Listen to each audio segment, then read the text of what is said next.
All right. Well, happy Friday, everybody. Welcome. I'm so glad. We actually have 7 people waiting. Well, that probably includes us, but that's okay.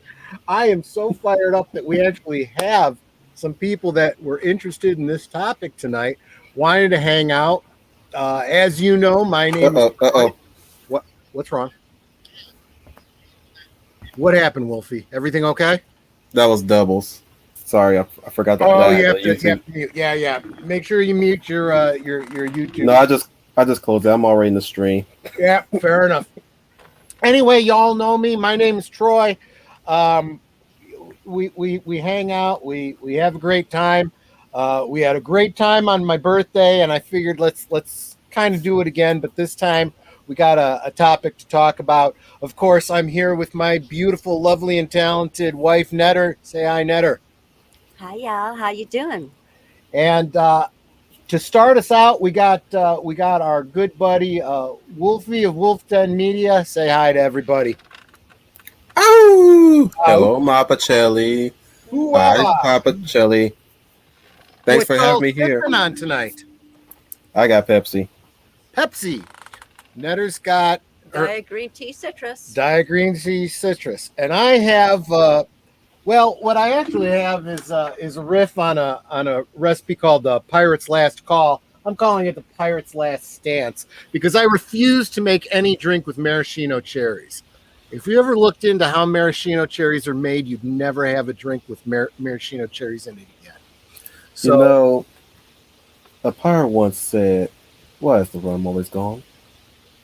I don't know, but it's basically it's a rum and coke. So I released the Kraken. So I'm calling it the Pirate's Last Stand. It's the Troy Pacelli version. It's some muddled dark sweet cherries with a good heaping helping of Kraken spiced rum, a lot of ice, and Diet Cherry Coke poured over the top. And it's I started very strong. It's strong. Netter had a sip and it immediately dried out her mouth. She's like, "I'm done." I said, "Wow, maybe I shouldn't have started." So, when I saw that there's 9 people in the stream, oh my gosh, I didn't realize it would be such a popular topic. I thought it was just going to be like 3 of us. You're underselling again, Papacelli. On the Kraken. You're underselling again. Let me say hi to all of you people that were kind enough to join in. I'm seeing Melissa Harris and Sons first, so I'm giving it to you, Melissa. Thanks for being here. Owen Lister, good to see you, my buddy. Of course, I already said hi to Netter, beautiful, talented, and keeping me in line. Sir Torrin Clegane, you've been waiting for this stream. I'm so fired up about how eager you are to be here. My partner in crime, Aged Boomer, looking forward to Sunday. That's going to be some good talking. Casey Scott, hey, how's it going, my friend? Joshua V, glad to see you here. Let's see here. Oh, yeah, DC Movie Marathon is on tonight. I had no idea. Just a coincidence.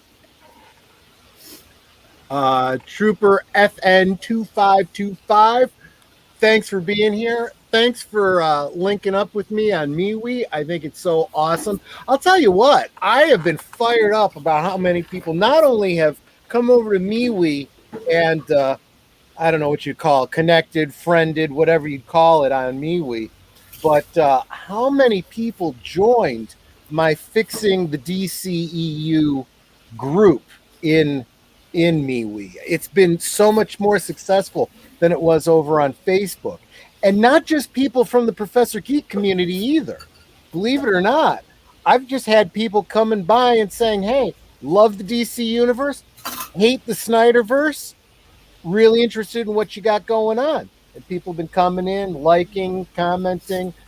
It's been a great time. So be sure, if you're interested in this topic, take a look at the description. I do have the MeWe link to the group. Come join us over there. You can contribute we're just going to do a little brainstorming tonight. But you can come by, leave some comments, add some notes, add some files, some pictures, whatever you want. I think this is a great topic. My whole thought on this, my idea behind it, was we do a lot of complaining about the Snyderverse. You gonna finish saying hello to the people first? Oh, did I miss some people? Jedi Masters Utopia, Joshua V. Who else did I miss? Those ones. Okay. Sorry, guys. I really didn't mean to overlook anybody. I'm just kind of fired up tonight. Really been looking forward to this all week. And a lot of y'all have been really encouraging me, reaching out to me and saying how excited you are about Artificer Joni. I see you there. I actually saw you in the gaming stream earlier. So glad you're here. So anyway, this was the idea. We do a lot of complaining about the way things have been turning out in geek culture, the way our fandoms are being subverted or whatever you want to call it, completely rewritten, destroyed is the way I put it. Well, I decided we need a way to kind of a creative outlet to express what we would do if we could do things differently. So here's how I'm going about this. I'm imagining a world, okay, that think of it as a parallel Earth where history diverges on October 16th, 2001. Okay? If you don't know what that date is, that's okay. That was the first airing of the pilot episode of Smallville. Now, I don't know what you feel about Smallville. Some of you might like it. Some of you might hate it. Some of you might be like me that really liked it, but are like, it could have been better. And most importantly, can you imagine if in that world, not only had Smallville been so successful that people wanted 10 seasons of it, but if it had spawned a connected shared universe like the one Marvel eventually created, and not this disgusting CW universe that we got, which is completely separate from the Snyderverse on the big screen, which is equally terrible for different reasons. So that's kind of what I wanted to talk about tonight, kind of do an introduction of what I was thinking, how I think this this alternate universe would go. And Wolfie, you've kind of been with me. You were with me over on the other group. You kind of are in the loop on this idea, right? Yeah. What are your thoughts on it?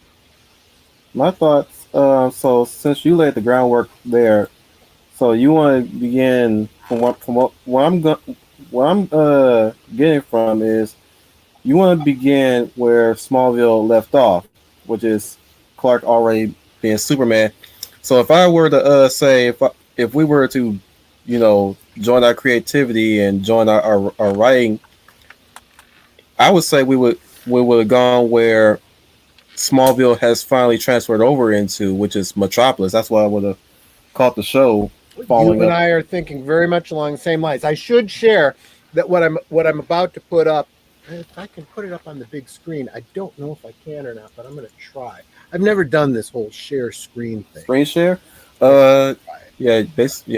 Well, you actually clicked on yourself. Yeah, I'll figure it out. Wait a minute.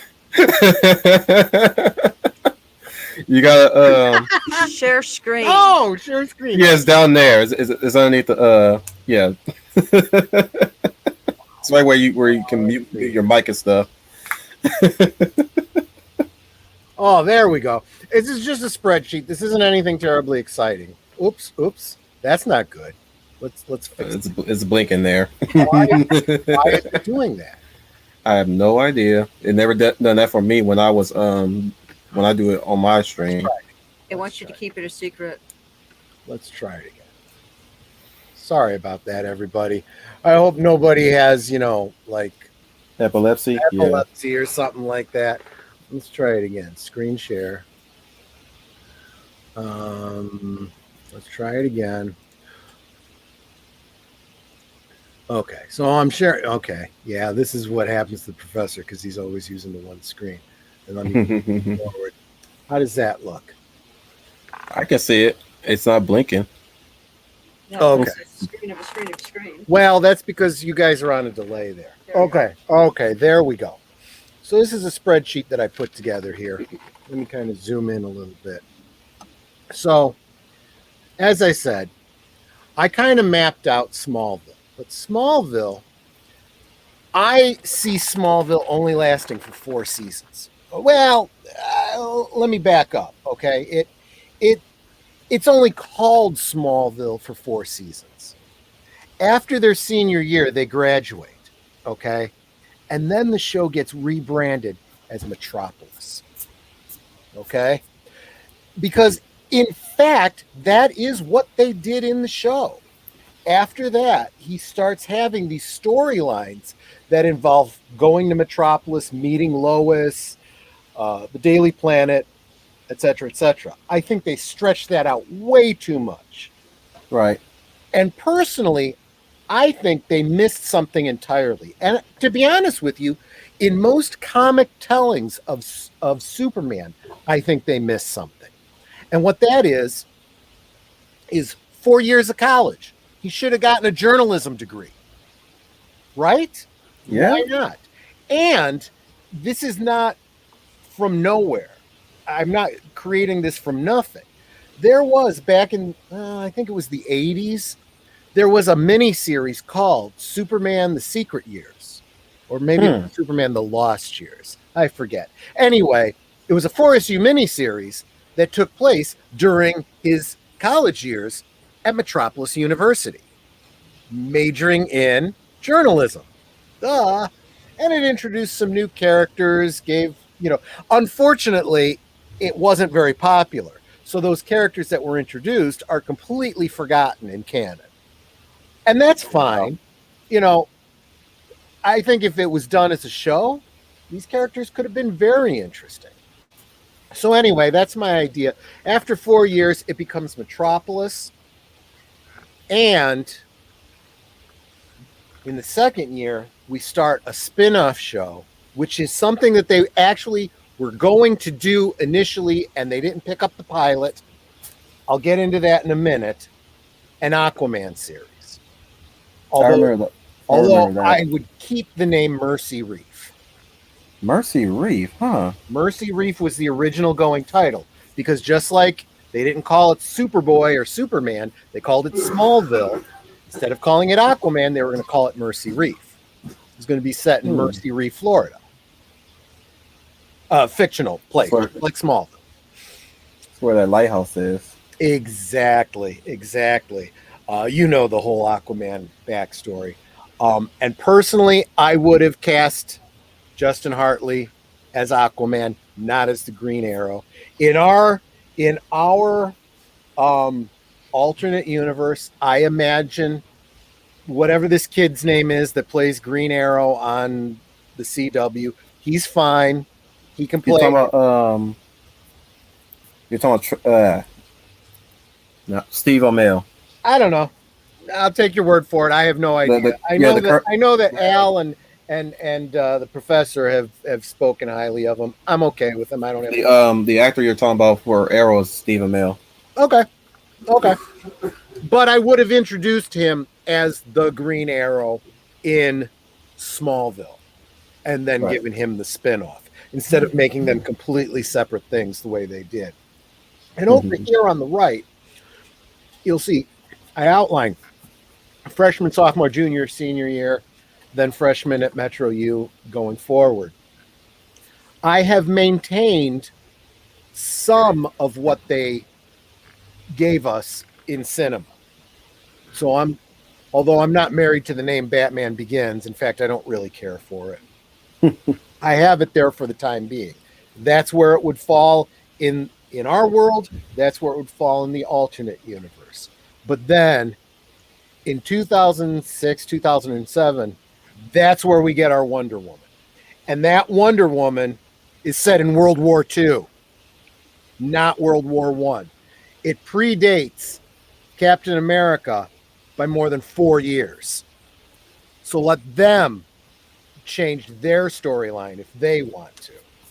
they don't have to. I don't see a problem with having two superheroes from two different companies that start out in World War II. This isn't a problem as far as I'm concerned. I'm sure we would have gotten the first Avenger all the same. Exactly. Then we get our second Batman movie, probably not called The Dark Knight, but I'll leave it there. And then in 2009, 2010 or so, Wonder Woman 1987, not 1984, okay? And that's my birth year. There you go. See? A little bit of nostalgia there. We'll actually have a soundtrack that would be appropriate to 1987 and a storyline that's appropriate to Wonder Woman having left in World War II and come back in 1987. Not this stupidity that they put out there. So let me get this straight. When you say soundtrack that's appropriate to my birth year, you mean what a man, what a mighty good man. That, you know what? We can't miss out on that opportunity. That would be flipping awesome. I mean, just as a joke, tongue in cheek, you know? Obviously, yeah. I think it would be totally great. So you'll notice I still have Green Lantern on here, 2010, 2011. But it's a completely different Green Lantern. You know, it's not the... There were some things that I really liked about that Ryan Reynolds movie, but by and large, it was not the best. So yeah, we could fix that. Third Batman movie, and then we get our Man of Steel. This is where, after Clark has spent all of his time on TV, now he gets his big screen debut. This is sort of, but not exactly, a retelling of the portion of Superman, you know, Christopher Reeve, where he comes to Metropolis. But keep in mind that by this point, because of all this history here, okay, Lois Lane already knows his secret identity by this point, and we're okay with that because we have had years of her not knowing, okay, and then figuring it out, and then dealing with the relationship issues related to that, okay? He gets his job after having maybe been an intern in the last season or two, you know, at the Daily Planet. Now he becomes, you know, A mild-mannered reporter. a mild-mannered reporter for this great metropolitan newspaper. Exactly. And then we immediately go into a Flash movie where this Flash is not a Wally West ripoff that they just call Barry Allen. This is Barry Allen. Yeah. He's a forensic police officer, okay? He's an adult who receives these abilities, and we give him a good origin story. I'm not even giving him a TV series. He's a movie, okay? And then when we finally get to our Batman and Superman coming together, the subtitle is World's Finest. Just like you said, Wolfie. And what all of this is leading up to is a Justice League based on the Invasion storyline. Is that the Starro invasion? Actually, it's not, but that was exactly what I was thinking. This was back in the 80s. This was actually the introduction of the modern Suicide Squad story. Okay, this is what set up the Suicide Squad. Okay. Alan Lister said, my idea for the DC Cinematic Universe was simple. Start with the three movies, Superman, Batman, and Wonder Woman, as origin stories. Mm-hmm. Then all three of them team in Dawn of Justice. One. I'm Then good with that. two. That's kind of where I'm going. Then two, which introduced the Flash as an up-and-coming hero. That's where the Justice League begins. Yeah, I think those are excellent ideas and totally fits with exactly what I'm talking about here. Establishing Anyway. the Trinity first. So exactly, and that's what we've done by this point. Now, Invasion, for those of you that don't know, I don't think that Sasha over on what's Sasha's channel? Comic Oh, Casually Comics. Casually Comics. She hasn't covered this one yet, and she really should.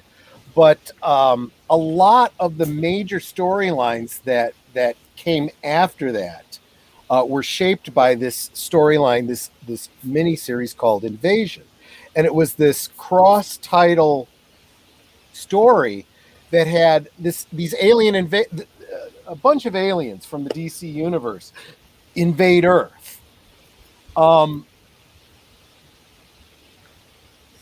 It was actually a great story, and there's a great deal of potential there. My thought, though, is that as you suggested, they are all brought together by behind the scenes. What's orchestrating all this is Starro.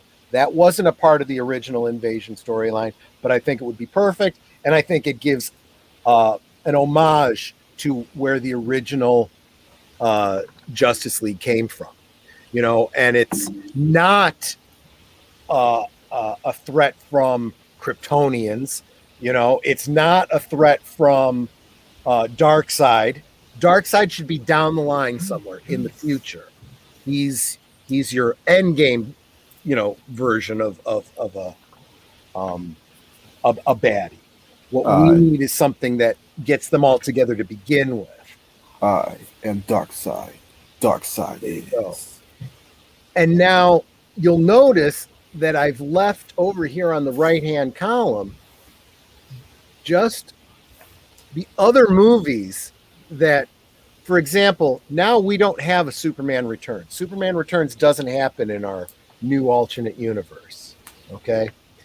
But the Incredible Hulk, Iron Man, Captain America, Avengers, they're still happening, okay? In fact, I have the Avengers happening several years before Justice League. That's okay. See, this whole idea of beating them to the punch doesn't have to happen. As long as Wonder Woman's in World War II first, we're good. Okay? The team up, it needs to be a slow burn. That is the biggest problem.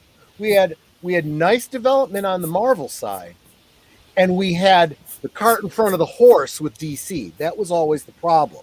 And this is what I've always railed against. Whereas Marvel Comics has been doing this with severe handicaps.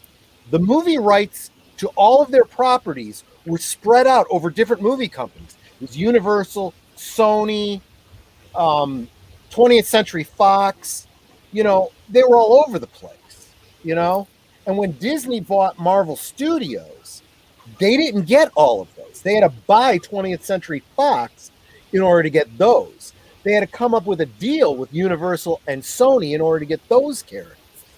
And they still don't have the Sony characters, out of hand. They still have to deal with Sony. It's a mess. Whereas on the Warner Brothers side, they never had that problem.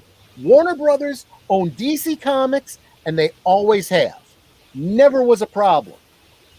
So them dragging their feet and taking so long and being behind the eight ball is completely inexcusable. We don't have to deal with those kinds of rights issues. I did want to mention something else, although, and I'm going to stop sharing the screen now. We keep going this way, we will still call Barry Batson Captain Marvel at this point. Don't you think? I don't think we would have the rights to do that, but in the story, we certainly could. I'm saying this is before even the whole debacle, even like before the movie even came out. Like both were still called Captain Marvel. This is even before Carol Danvers even adopted the mantle. Once Marvel has now passed. Right. There's two things that we're talking about, though. We're talking about, I see what you're saying. You're beating them to the punch with Captain Marvel. I see what you're saying. But there is still that rights issue that we would have to deal with. That's right. That goes way back to the 60s or the 70s or something like that. Let me welcome to the stream Jedi Master Zetopia. How you doing, my friend? I'm doing well. How are you? I am doing very well. Thank you. Thank you so much for being here. Hi, honey. Yeah, hi Netter. Well, when you put up a title like "Fixing the DC Universe," that makes it easy for me to want to join. So this isn't a members only kind of club here either. If you look at the description of tonight's video, I have a link to the StreamYard. If you are so inclined and would like to jump in here and join in the conversation, rather than typing, come in and talk with us, that would be great. Jedi Masters Utopia, I will not give away any secret identities. I try not to. I try not to call Aged Boomer by his real name. Try not to call Professor Geek by his real name, but everybody knows him, both as Michael and Professor and whatnot, so that's not a big deal. But I'll try not to give away any secret identities. His actual name is Sound Engraver's boyfriend. Oh, now it is. Oh, wait a minute, real quick. Let me bring this up so I can read it. Of course, in my version of the DC cinematic universe, it would be based more on the Justice League cartoon. So Green Lantern would be John Stewart instead of Hal Jordan. I understand where you're coming from with that, and that's cool. First, I do have to share what I have seen of the animated films. I've liked, but I haven't seen a lot of them, so I can't speak to them too much. But you're right; those would be great sources to draw from. I do think that just like with Marvel, as Marvel's doing it, there's a lot to draw from, and I think we can work it all in. In fact, just as Marvel has gone back in time and done, retroactively fit Captain Marvel in and retroactively said and now it's looking like, and we'll talk about this more on Sunday, but it's looking more and more like they're going to pull in the mutants and find ways to reintegrate things. We can very much do the same thing. I love what Smallville did with the Justice Society, but they did it in a very limited way, given the nature of the TV show. I would like to do the same thing, except on the big screen, and establish that when Wonder Woman, and I'd probably set it up with the Wonder Woman movie, after, and it would be like the stinger at the end, right? After the Wonder Woman movie, she doesn't immediately go back to Themyscira. She joins up with other wonders of, of man's world, and they form the Justice Society. And we do a Justice Society movie, perhaps. But my idea is that after a while, after World War II, just like in DC Comics, one of the rebooted storylines, they follow a somewhat Watchers-esque type idea that during the McCarthy era, they force all the masked heroes to unmask, and they go, no, we're not doing that, and they just quit and they disband. And so you have the end of the golden age, and the silver age doesn't start up again until Smallville with Superman, and only then does Wonder Woman come back and get back in the gig. And this is going to be a pretty tight stream, but I'm going to go ahead and do it. Let me welcome to the stream Sir Torrin Clegane. How you doing, my friend? I'm doing great. How are you? Can you guys hear me? Can hear you real well. You on your phone? Yes, I am. That's perfectly fine. Sounds good to me. Yeah. So I know, and again, not going to give away any secret identities, but I know you've been over in the other group with me. You've been doing a lot of contributing. I super appreciate that, and I know y'all have a lot to say. Hey, Sir Torrin, before we get to you too much, I realize I kind of talked over Zootopia. I want to give him, a moment to get some things out first, and then we'll get back to you, okay? That is fine. Oh well, thanks, Troy. I appreciate that. Yeah, I grew up. One of the first movies I ever saw was Superman in the theaters. My dad took me to see that, and Wow. it was I had posters of Superman, Christopher Reeve Superman up on my wall, and absolutely love the character, and had always wanted to see him play off against Batman and Wonder Woman and Green Lantern and all that. And I like your timeline of events, and especially getting rid of Superman Returns. Yeah. It was just very disappointing because it was too boring. He didn't do much. He wasn't. It was boring. There was a lot of things about it that were problematic, let's say. Was that the Peeping Tom Yeah. one? Yes, that was the Peeping Tom one. And I mean, honestly, better than anything we got from Snyder, but still not the Superman we needed, and not the Superman we could have had if we would have continued on with the Tom Welling storyline and continue. And I gotta say, you mentioned, and I know this is going to be a running theme, and this is why it's good bedrock to build on. The Christopher Reeve Superman is a good, solid Superman. And one of the things I liked a lot about Smallville was, in a lot of ways, I could see that as a modern day version of the Christopher Reeve Superman. I mean, even when you look at the pilot episode and hold it up to that portion of the movie that is the Smallville portion, they work so well together. Minor changes, but basically the same. I mean, the biggest change is that Jonathan doesn't die. I mean, he's Just a quick aside. Mm-hmm. When he met the professor that's been studying Kryptonians, Mm-hmm. the big reveal when Christopher Reeve just does that turn, and you just hear that Superman music playing in the background. Yep. I shed a tear. Right. When I was a young lad going to high school, and I saw that scene. I was like, it's Christopher Reeve. Dude, you're so right. You're so right. That's my favorite John Williams score. I just think that's his best. I mean, he's done so many great ones, but when I hear that, I do believe that I can fly, and I just absolutely love that score. And whenever I get a chance to hear it, I'm thankful. So, kind of to build off what Sir Torin was saying, the whole Christopher Reeve thing. I'm actually going to do an aside. I'm kind of getting off topic here, but it's my show, so bear with me. I'm going to tell a little story about.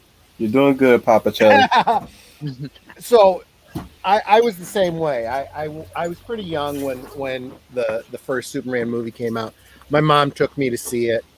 I used to watch the George Reeve Superman on Sunday mornings. It was on just before the Lone Ranger. Now, keep in mind, these are all reruns. I'm not that old, okay? But these were all reruns. And my mother used to tell me, "Oh yeah, I used to watch these when I was a kid." So she took me to see Superman, in the theater, in the cinema. She also took me to see Superman 2, which was awkward. Seeing Superman in bed with Lois Lane sitting next to your mother as a prepubescent. And there was this great, the line was, somebody in the movie or something says, "Where is Superman?" Right? And it's kind of quiet in the theater, except my mother, who said, "He's shacking up with Lois Lane." I'm like, "Mom, please."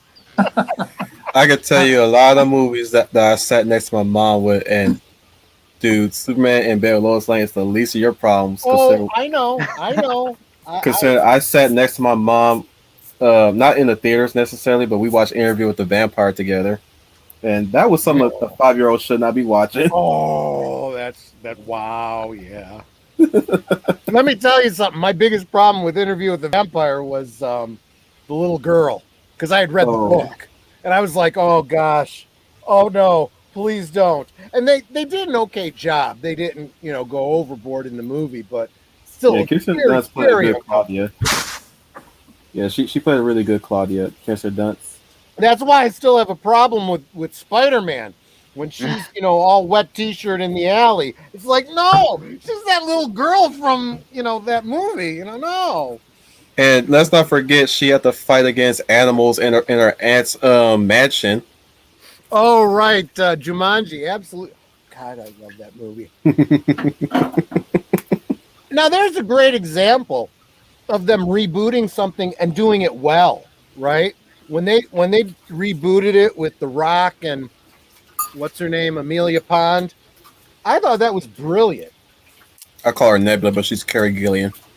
Carrie Gillian, yeah, right. Yeah, Anyway. I'm not against reboots or against remakes, but you got to do something new and different.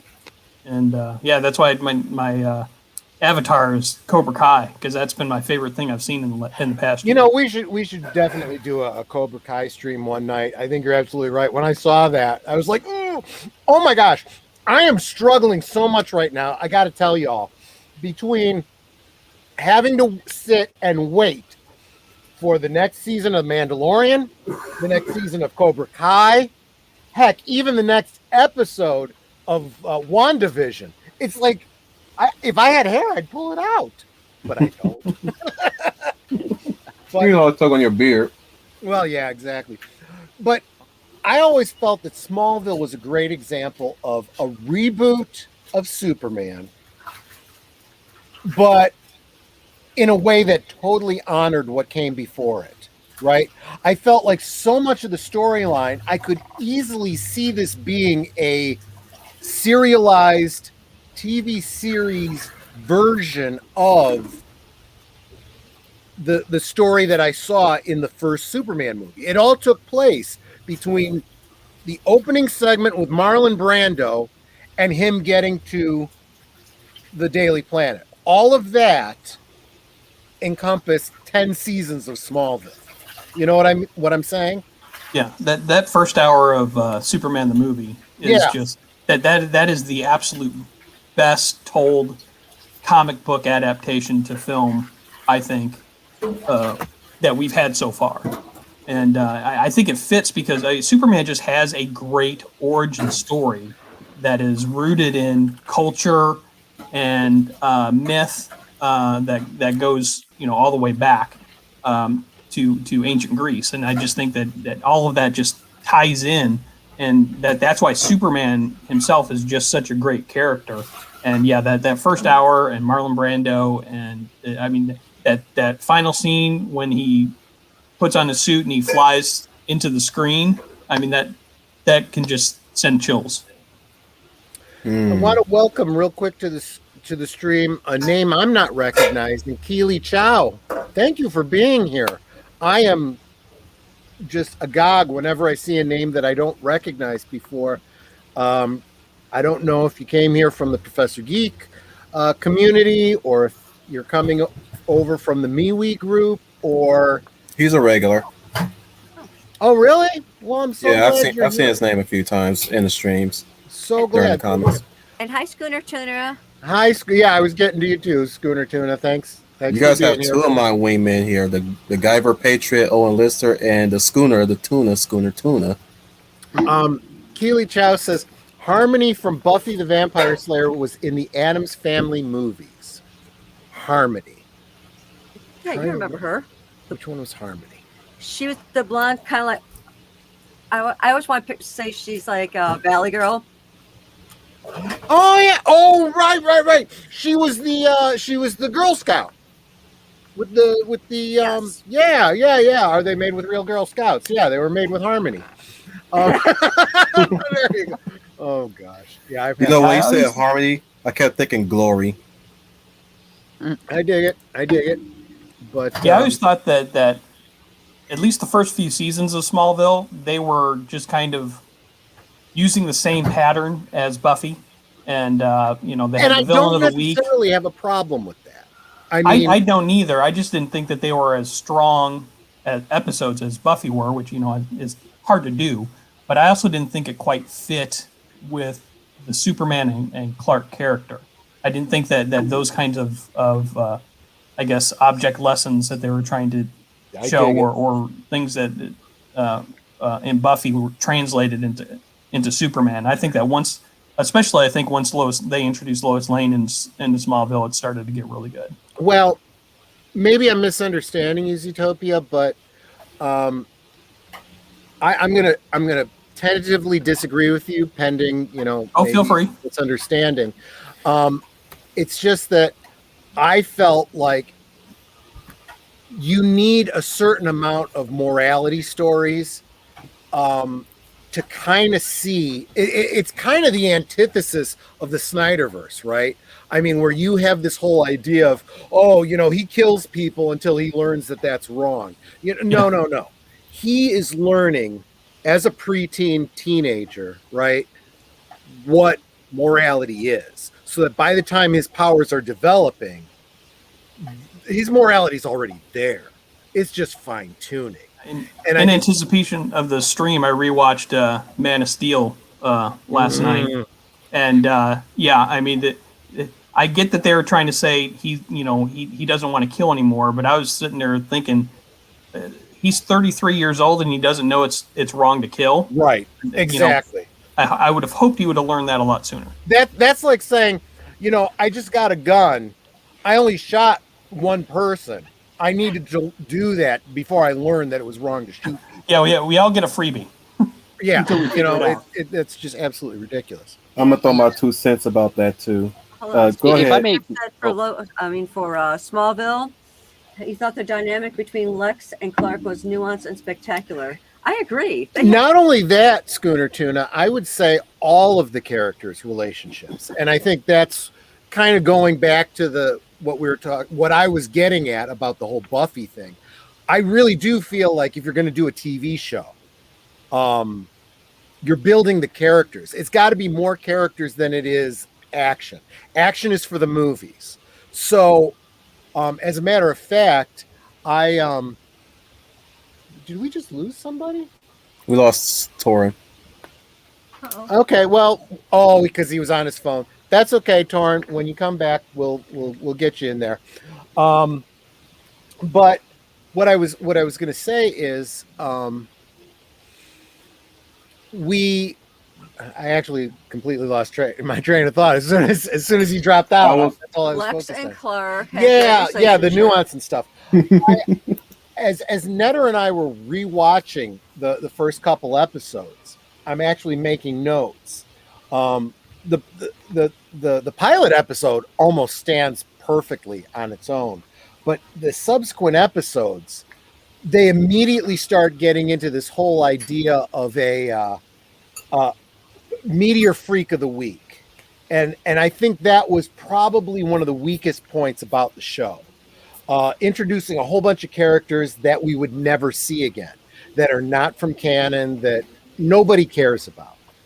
So as I was watching them, one of the things that I realized is the fact that they have abilities is not important to the story. For example, the very first story deals with a coach for the high school team who is corrupt, and he is helping the team to cheat so they can keep their grade point average up. And he's got a pyrokinetic ability. Why is that necessary? Could he not just be a corrupt teacher who is helping his team to cheat and is not above committing murder, and he happens to be a pyromaniac?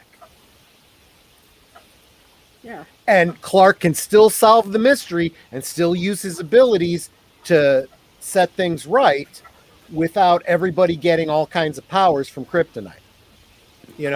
And as I was going through each subsequent episode, I was like, okay, this can, and then I got to the one where the kid is turning into a bug, a la Kafka, and I'm like, okay, we dropped this whole A story altogether.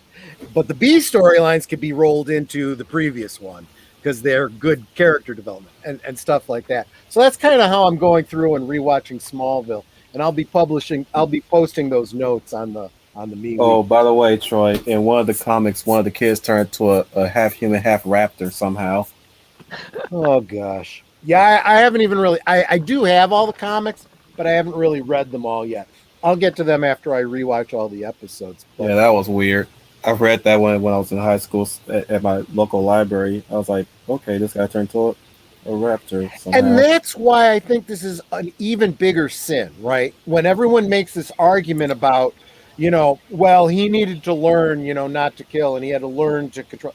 No, all of this was done already in Smallville. We saw it happen, and we saw it happen the right way in Smallville.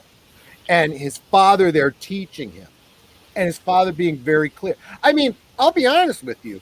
The Jonathan Kent of Smallville was every bit as protective of his son and his secret identity and all of that as, the one that we saw in get kill himself in a tornado or whatever. But Let me clarify to Joni, it was a lizard raptor, dino raptor. there you go. He asked the question in the comments. So But, Troy, do you have is there a service that you subscribe to that has Smallville, or do you just have them on DVD or Blu-ray? I own physical media. Oh. I do too, and I prefer it. But I'll tell you what, I got HBO Max for free through my cable service. I really like it. Hey, and it doesn't have Smallville on it yet, though. I do not fault anyone who has a streaming service, especially if they get it for free or whatever. I'm just saying that I own the physical media because, as we always talk about, we live in a world now where, for crying out loud, some of the classic Disney films are now being considered not appropriate for younger audiences because they contain wrongthink. And they're editing stuff and they're I don't know. They're giving things the George Lucas treatment, and I'm sick of it. I want to own the pure thing that I had a first love for. And then if you want to put out other versions, I don't give a flying fig. My thing is them trying to change history, like Gone with the Wind. Those things happened. Yeah, I know. Yeah. It's Now, problematic. I don't like that because either. It's problematic because it makes me feel bad. Well, you know what? History isn't always sanitized and nice. And what happens if you don't learn from history? You're doomed to repeat it. Those things were terrible. Okay, Pacelli, let me throw my two cents in on that. Yeah, I too. want to hear your 2 cents. Since I'm going to reveal a little bit of my identity here. Everybody pretty much know this, but I might will just say it right now. I am a Black American. What? You're kidding. And I have been the powerful proponent of always looking through history. And whenever time I looked up things like, say, things that had to do with the Native Americans, between Native Americans, white man, and black man, I've always said this too. I only had a problem with the people of the past. I don't have the problem with the people of the now unless they make it my problem. You know what I'm saying? Mm-hmm. So whenever time I looked at stuff from back then, like anything from the TCM network, if something came up that was damn offensive, I just looked at it and like, okay, it was a different time, whatever. Yeah. It's not hurting me. It's not affecting me. I'm still a free man. I was born a free man. I'll die a free man. I'll live by the free man. All right. Amen. Ain't nobody shackling me or stopping me from doing what I want to do in life. I still get a job, right? That means I'm a free man. I'm free to do what I want. Welcome to capitalism. I'll tell you, brother. I mean, when I hear some of this stuff, and they're throwing around the istophobe, epithets and whatnot, I sit there and I go, you know what?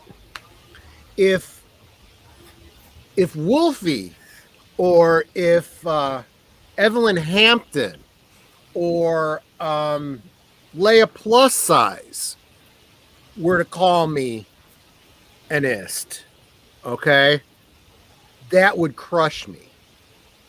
But I would know that there was something I needed to work on. Okay? But none of y'all ever have, because I know that I'm not, and that's what really bothers me about this modern culture. Calling everybody an ist means nobody is.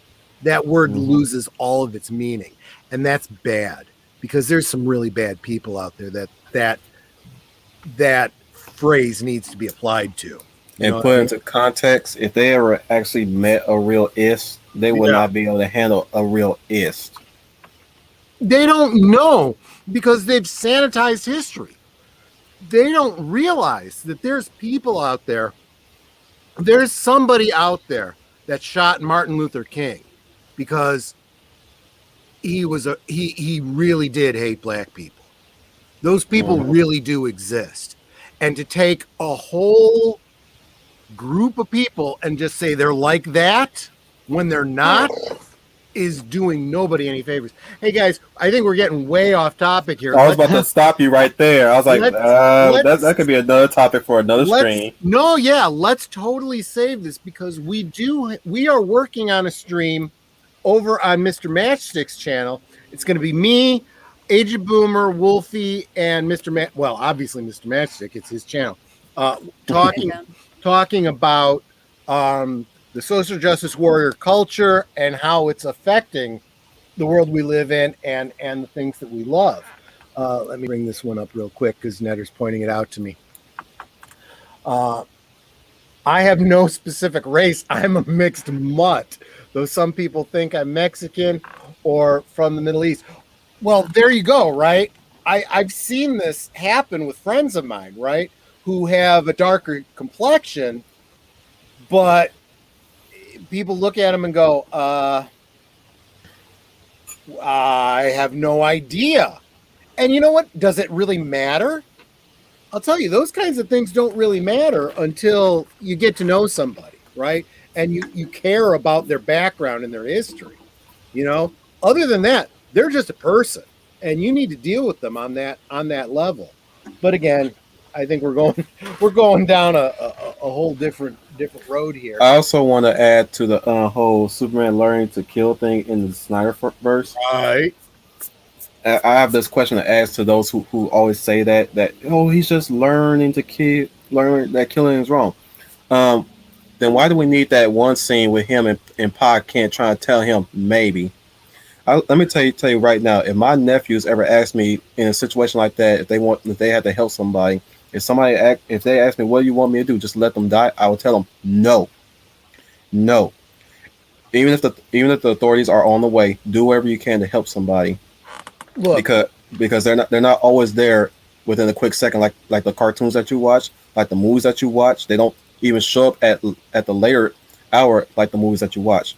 But at the end of the day, as much as people would like to tell you that you should not put your life at risk, but at least do what you can, especially if you have the skills, learning. As far as like, if I were to tell my nephews who learn CPR or first aid, and I told them maybe, I'm like, they're going to be in a situation where they know they can do something to help somebody, but that maybe is going to stall them or give them pause or give them doubt. You're not supposed to put doubt into a child's mind like that. I'm going to tell a story. And I'm not doing. Hey, Matthew Flynn, I don't think I said hi to you earlier. Leia Plus Size, you are here. I was just talking about you. Thank you for being here. It's all good. Emily Alucard.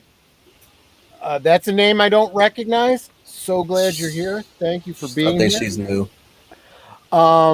Boy, reach out to me, people.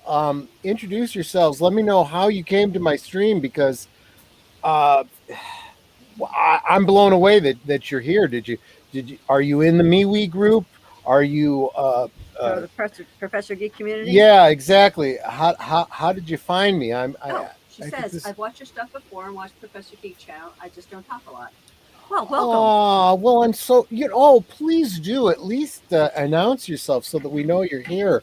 I cannot. Netter says this all the time, and I don't think it ever really gets through.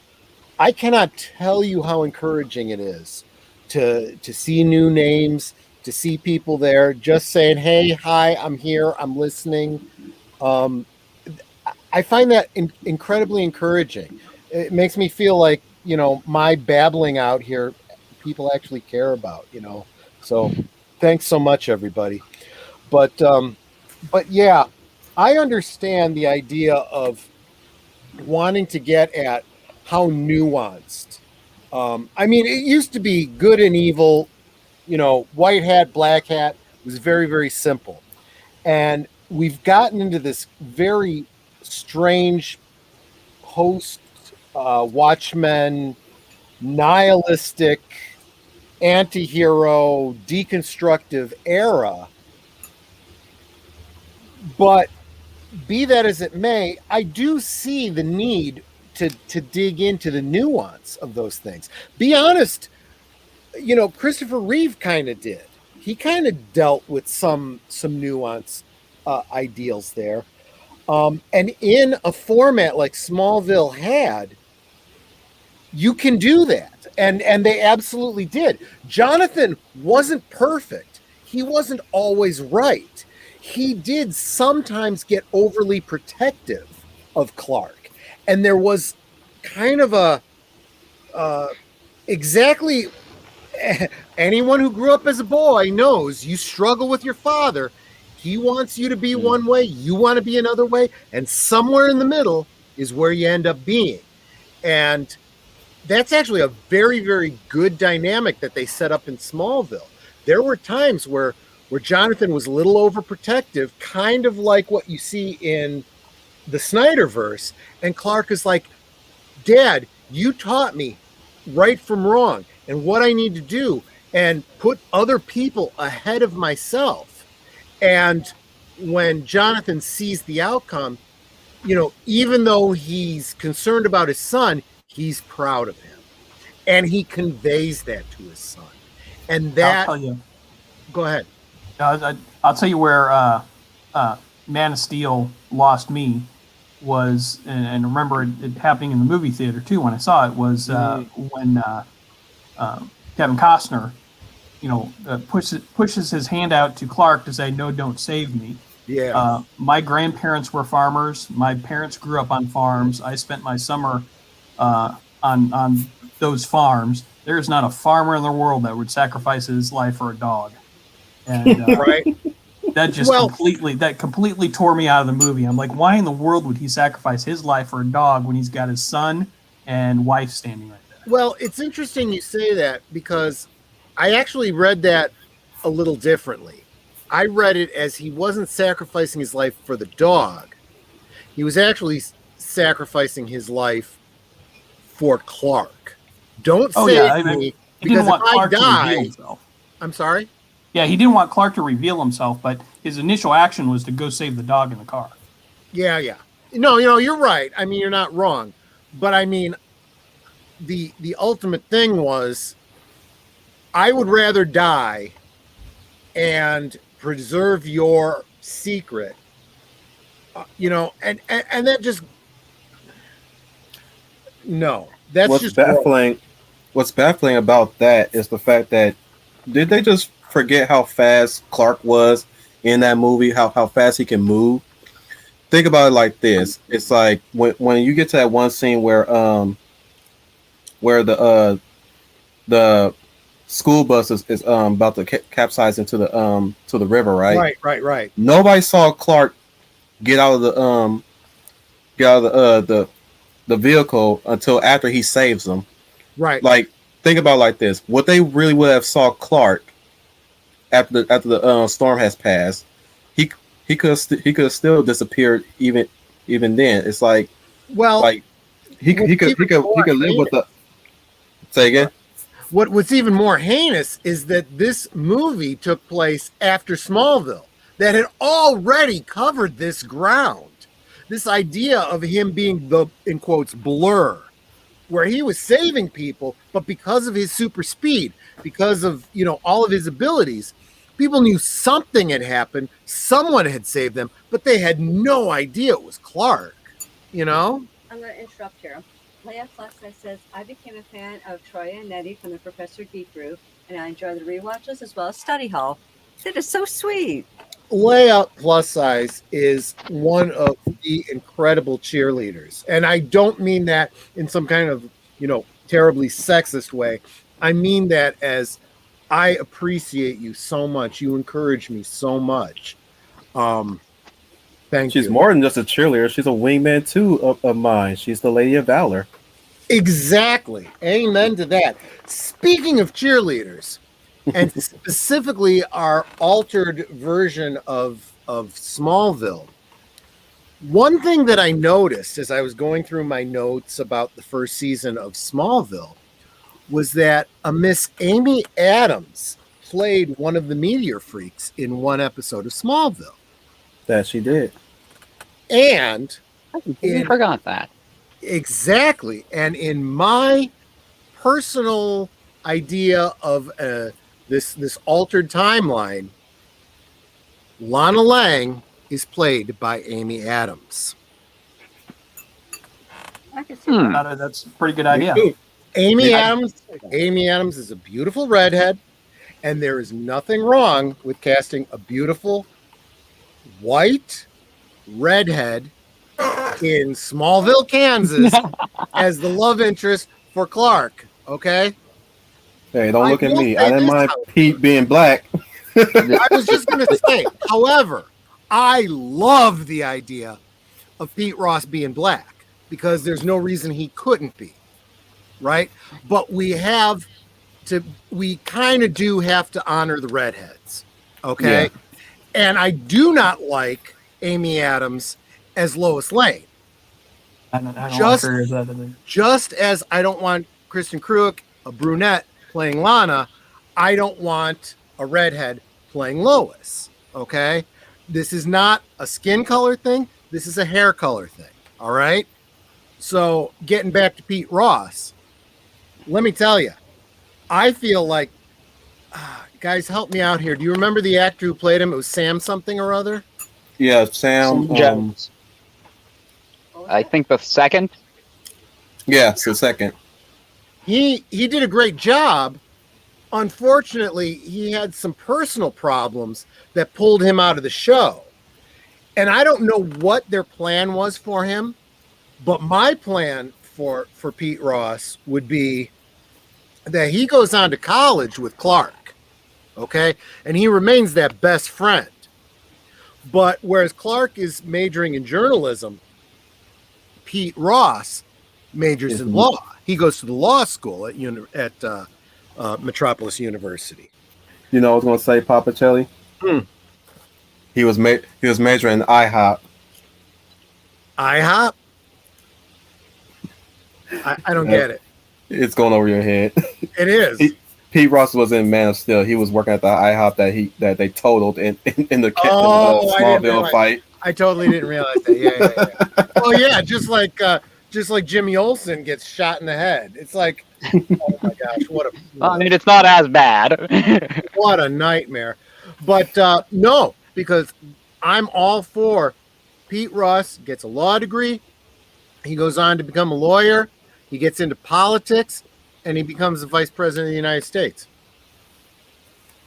I want to add in the idea that he knows Clark's identity. He covers for him whenever time there's a legal debate going on.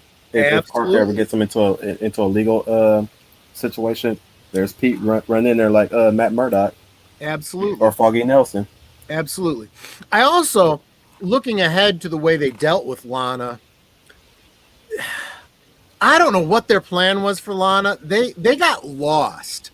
When Lois came into it, they had a great opportunity for, that whole, love triangle kind of thing. They didn't go after that. They definitely went after the Lois thing. The Lana thing never fully developed. And then she leaves the show, gets some meteor abilities. It was just a darn mess, to be honest with you. I feel, keep it simple. She doesn't know about his abilities until literally their senior year, the end of their senior year, when he comes and shares with her, hey, all this time this is the situation. You know, my future's somewhere else. We don't have a future, but we're always going to be friends. Goodbye.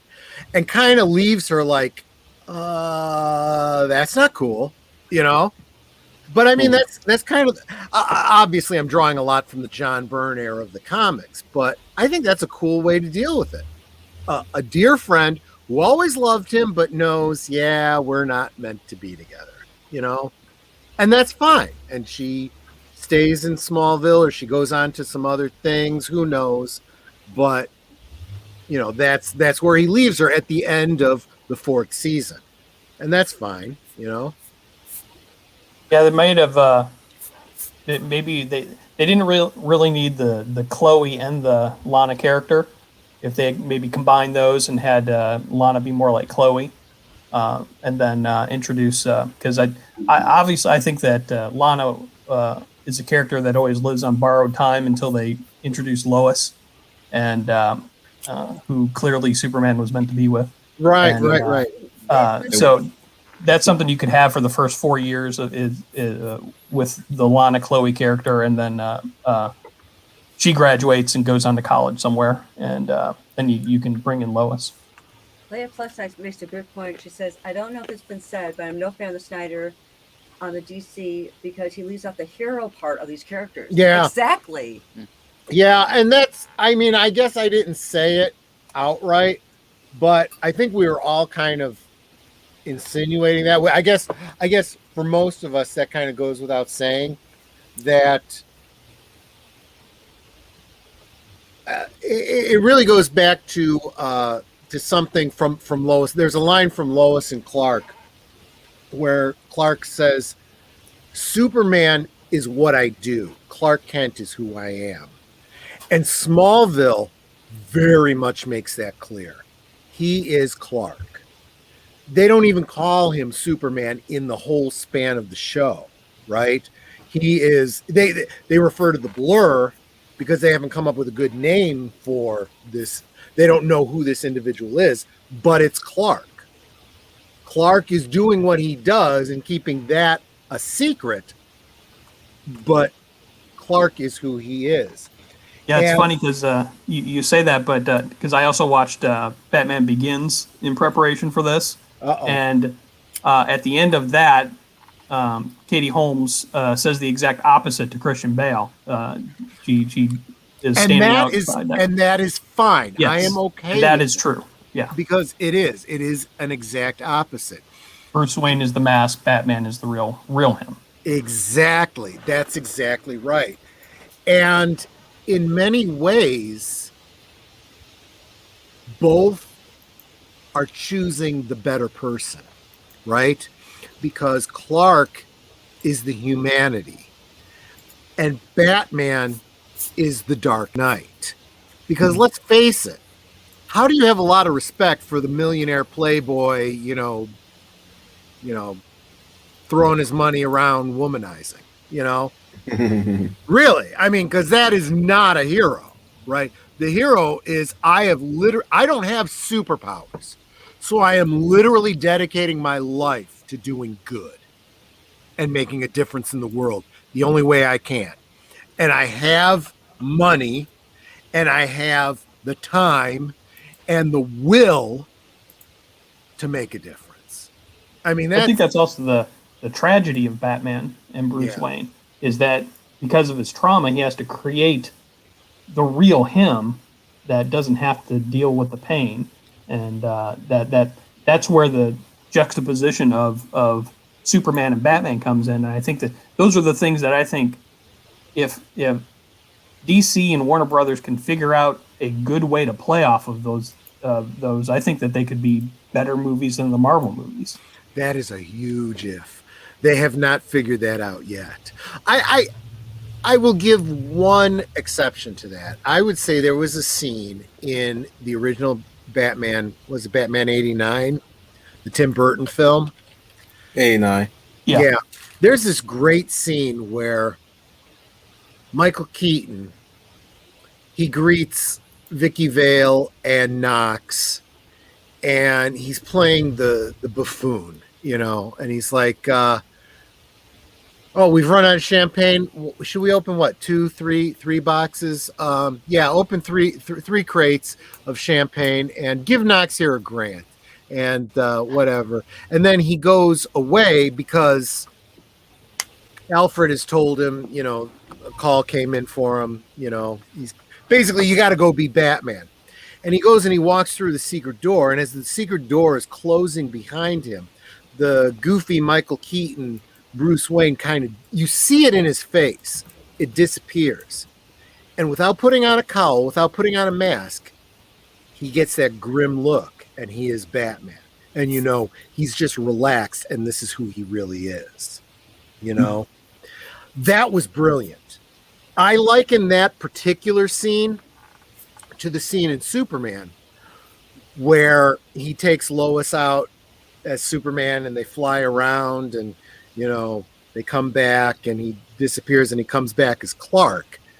And when she goes to get her bag, he takes off his glasses and he straightens up. And I mean, literally in taking off his glasses, he straightens up and his voice changes and he goes, Lois, I'm really, and then he loses his nerve and he puts his glasses on, shirks his shoulders back down and goes, I'm really glad that you decided and it's like, man, that clearly shows you why it's not just the glasses. It's not glasses that make you not realize that Clark Kent is Superman. It's everything about him. Yeah, anyone who says well, his disguise is glasses and that's why Superman isn't a good character, I point to that scene and I say, go watch that scene. Yeah. Or watch the scenes with Clark before that and leading up to that. Yeah. And you will see why they don't see Clark as Superman. Because even in that scene, when they're walking out the door, Lois doesn't look at him at all. She never looks him in the eye, and then that's the whole persona of Clark Kent is that they don't look at him and they don't see him. And Christopher Reeve did a great job of putting that in there. So help me out, guys. I'm not recognizing. I want to shed some light about the whole Superman and Clark Kent thing about that, and why my 2 cents on why they can't see the two as the same is usually a whole body language, usually the body language and the charisma that each one carries, and once you master that in your own way, like say for instance, if I were to meet you, Troy, at you're wearing your let's say you're wearing a trench coat and a hat. Sure. But your voice is different and your demeanor is different. And let's say we add glasses to you, but the moment I see you in another light, without the trench coat, without the hat, without the glasses, you'll be a totally different person to me because you're mostly recognized for the trench coat, the glasses, and the hat. Sure. That's like, oh man, anybody who's ever seen somebody who like shaved off a beard or grew a beard or something like that. Here's a good example. I used to be a hair model, and there was one hair show that I did where they cut my waist length hair, and no, I don't care about that because it's hair. It grows back. But there are some girls that cry when their hair gets cut, and it's like, that's stupid. Anyway, they cut my waist length hair to just above my shoulders. So I basically had a long bob, and they dyed my hair red, and it looked fabulous. Well, this happened I did this over a Friday, Saturday. Sunday I had church. Went to church with my husband on my arm. Oh, this was good. This is true. I remember this. And what's funny is he had to stop to talk to somebody. He goes, just go find us some seats. So I go to sit down about 3 rows from the front of the church there, and I hear these couple women in front of me going, "Did you see that hussy on Troy's arm? Who does she think he is? She is. He's married." And I was like, "Are you talking about me? I'm his wife." And they turned around and they had that "oh crap" look on their face. Exactly. And then they finally looked at me and they're like, "Oh, you got your hair done." No kidding. That was classic stuff. No, I mean it's absolutely true.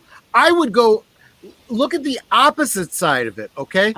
Look at Natalie Portman and Keira Knightley. Okay? They looked so much alike. They were both cast in The Phantom Menace to be, doubles of each other. There's a story that on the set of that movie, Keira Knightley's mother thought that Natalie Portman was her daughter and started talking to her as though she was Keira Knightley. So this happens in the real world. So Keira Knightley and Natalie Portman existing is exactly the same as Clark Kent and Superman. And people could even talk about, have you ever noticed Clark Kent and Superman look a lot alike? They could be body doubles for each other. If they were actors, if Clark Kent was an actor, Superman could be his stunt double, But no one ever But they said. still wouldn't make the connection that they're one and the same. Exactly my point. Yes, that's what I was getting at. Let me tell you this also, Troy. I didn't recognize Leonardo DiCaprio in Critters 3 until I knew of him in The Quick and the Dead. Here's another good example. Anthony Michael Hall in what was the movie with all of them together in the school? Don't you forget about me. Breakfast Club. Breakfast Club. So, the Breakfast Club, he was this skinny, tiny, Yep. geeky looking guy. And now it's kind of like, wow, he's hot. Yeah. Yeah. He's tall.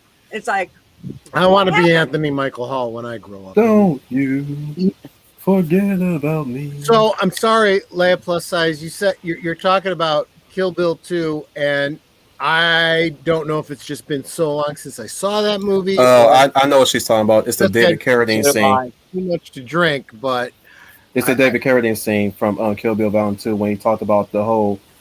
He says, and I'm paraphrasing. He says, Clark Kent is Superman's critique on humanity, and what does he see of humanity through Clark? He's weak. He's not strong. He's fearful. It's like Coward. that. Yeah, there we go. Yeah, he's a coward, and yeah, that's what he says. He has this. A lot of people had completely co-opted that idealization of Superman, which is incorrect from David Carradine. That's their new perception of Superman now when it comes to Clark Kent, and I'm like, that's not true. That's his own person. That is not his take on humanity. I almost co-signed to it too, but then I thought about it some more. I was like, wait, that's not how Superman think of me.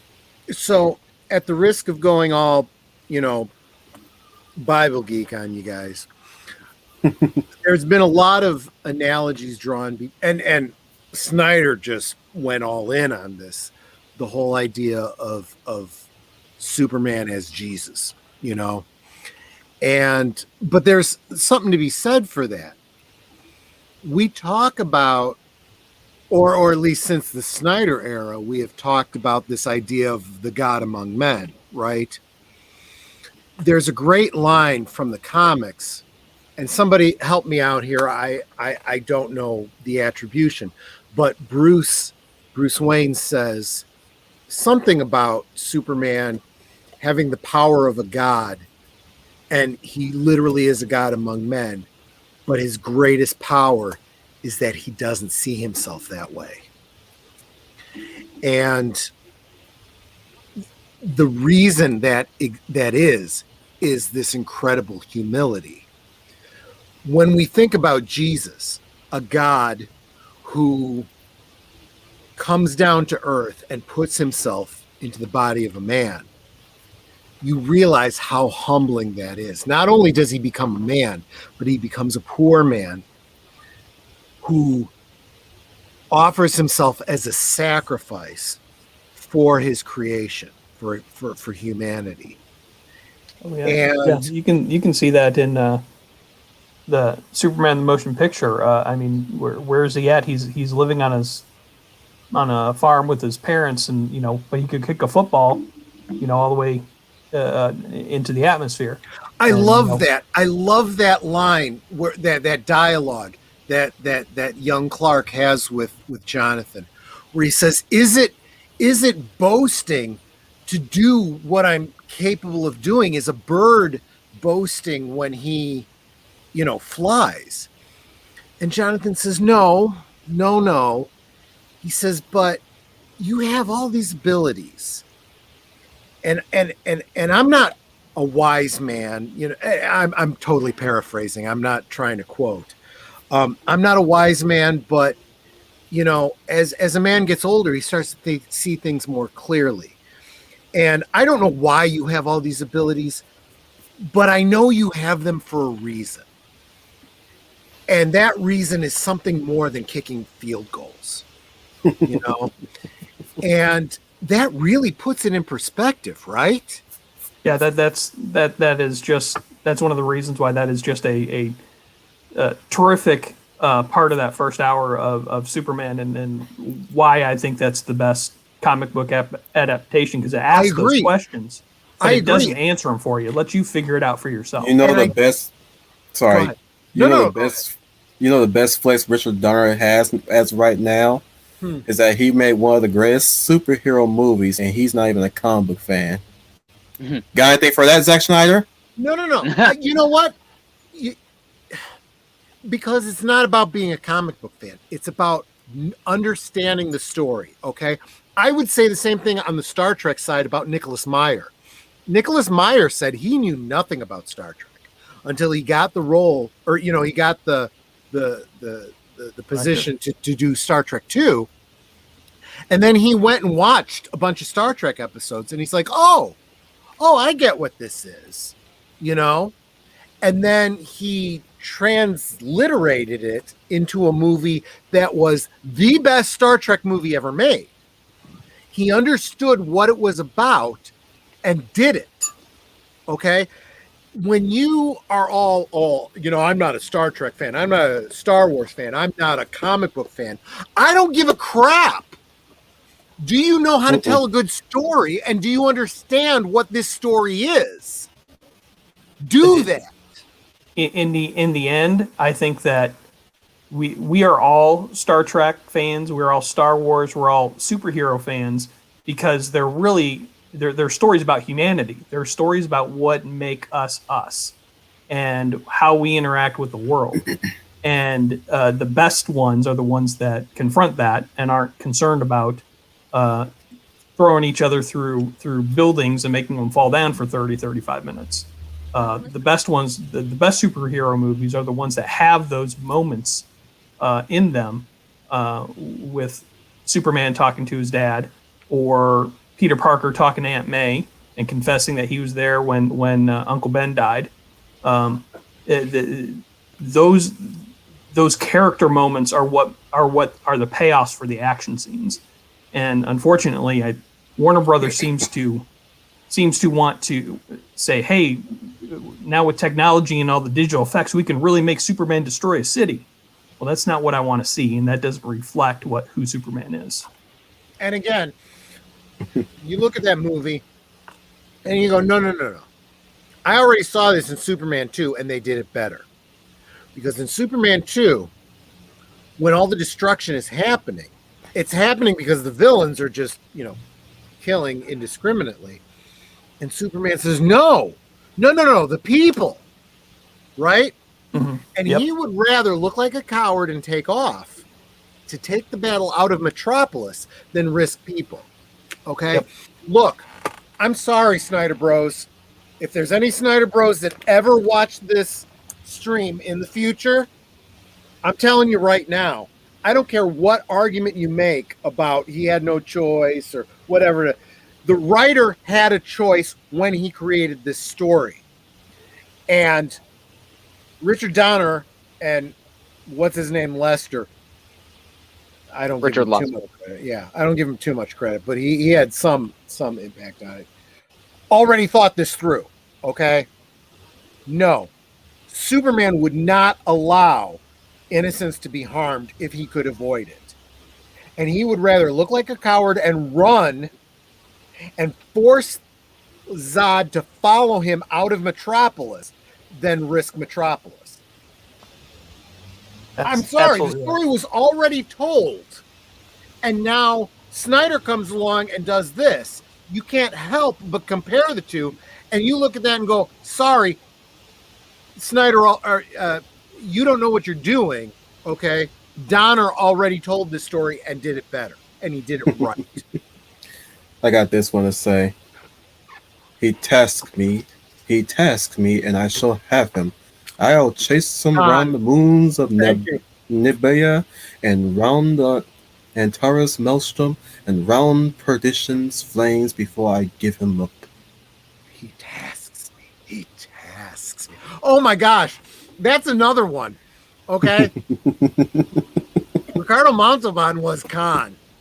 Unless you can find someone with the gravitas of Ricardo Montalban, don't even try to retell this story. No, Pa Pacelli, it's my name is Khan. Yeah. That's right. I do not forget a face. Oh my personally, God. I like him better as I am fire. I am death. I gotta say, Ricardo Montalban, okay. This is gonna. I know I'm getting off track here. Welcome, everyone. Welcome to Fantasy Island. Let me say this about Ricardo Montalban. Okay. Maybe only old people like me would really appreciate this, but he did these commercials back in the 70s. I think it was the 70s, where he's talking about the fine Corinthian leather. He does this really great bit in Disney's, what was it? The Spy Kids? I think it was Spy Kids. Yeah, I was going to mention that.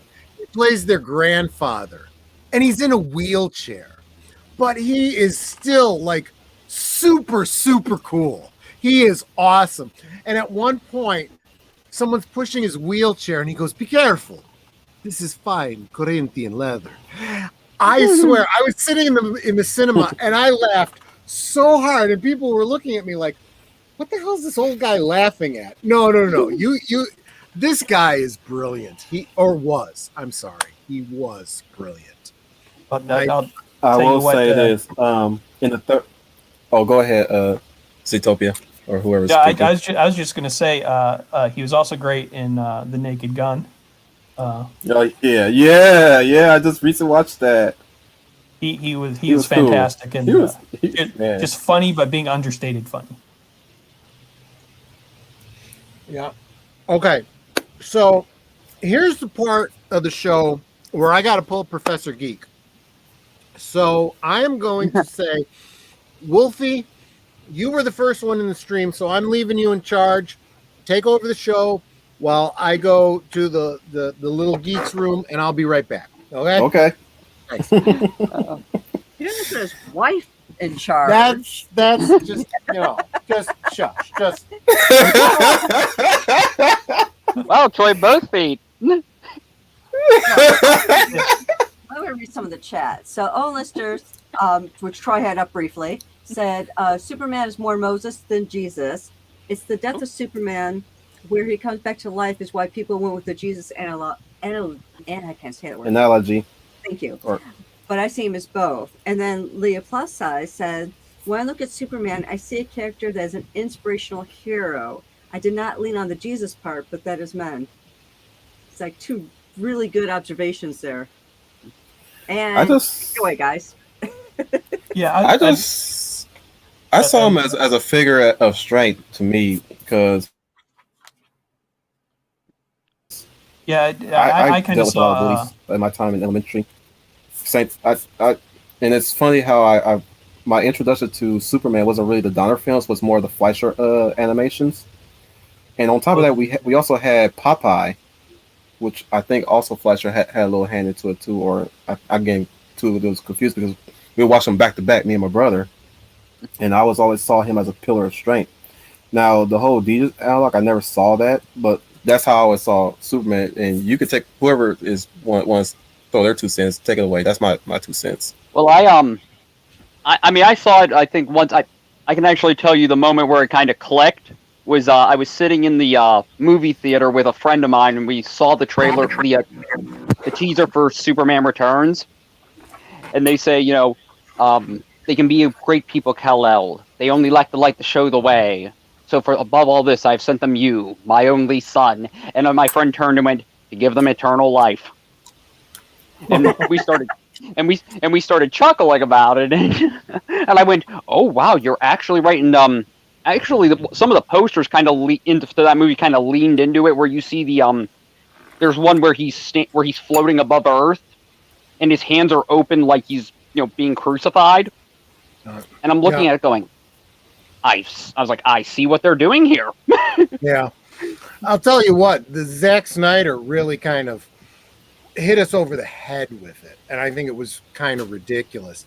I do like what I think it was Owen Lister who pointed out that there's even before there's a Jesus analog in Superman, there's a Moses analog. He was not sent to Earth to save Earth, to be the ruler, or anything like that. He was being sent there to save him. He was Moses being put into a basket, thrown down the river, in the hopes that he would be spared. And that is really what Superman is. But yes, it ends up becoming this kind of messianic kind of situation where he becomes not a leader, not a god among men, but a sacrifice. He literally, let's face it, what does Superman do? He could be the god emperor of the earth. He doesn't choose that. He chooses to be a mild-mannered reporter for a great metropolitan newspaper, so that he has the opportunity to find out when people are in danger and need help and go and help them. He becomes a servant, right? So just like Jesus washing the feet of the disciples, that's how Clark decides to live his life. And like Bruce said, he's a god among men, and his greatest ability is that he doesn't see himself that way. Emily says, all of us have superpowers, but we can push ourselves to be better as people and to each other. I love that. Well, and that's going back to exactly what you were quoting from the Superman movie. They are great people, Kal-El. They wish to be. They only lack the light to show them the way. And that is exactly the message of Superman.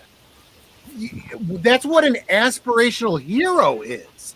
Okay? You don't have to have all the powers of Superman to be a hero. Right? And it doesn't make you super. It just makes you a decent person. It's not that he has all of these great powers. It's how he chooses to use them, and he uses them in the service of others. And that's what makes him great. And that's the opportunity that you and I and everyone else have to be our own Superman. We choose to do good in the world for others. There's a couple of stories that come up repeatedly that I think are absolutely crucial to who Superman is. One it came up first in the early John Byrne era, where in the whole rebooting of the whole storyline of Superman, he discovers kryptonite and what it can do to him. And instead of destroying the one piece of kryptonite that they knew about that existed, he gave it to Batman. And he said, I want to give you this because I know I can trust you to hold on to it, to protect me from it. But if there ever comes a time that it has to be used against me, I know you will. That is an incredibly humbling thing. It's the God saying, I refuse to be a God. I refuse to not have some sort of a check and balance on me. You be that. I know you and I can trust you. The other thing, go ahead. I think it's also an acknowledgement of his own fallibility and humility that he recognizes that power corrupts, and he Absolute needs power that. corrupts. Absolutely, that's right. Yeah. I'm sorry, Wolf. I didn't mean to talk over you. It's okay. I was going to add Justice League. You actually keep a piece of kryptonite with you for insurance. Yeah. Now, Leo Plestai says what makes Superman Superman is not just his powers, it's how he uses them, and he himself as a person and the power of his heart. Mm-hmm. That's absolutely right. I mean, I've said this on many channels before. I'll say it again. Superman is not about the super. He's about the man. It's the man that makes him super, not his powers. And the other trope, I did mention the thing about giving Bruce the control of the one piece of kryptonite that they knew about as a check and balance. But there's also, what was I actually kind of lost track of what I was saying because I'm trying to follow the What you wrestling there, Troy?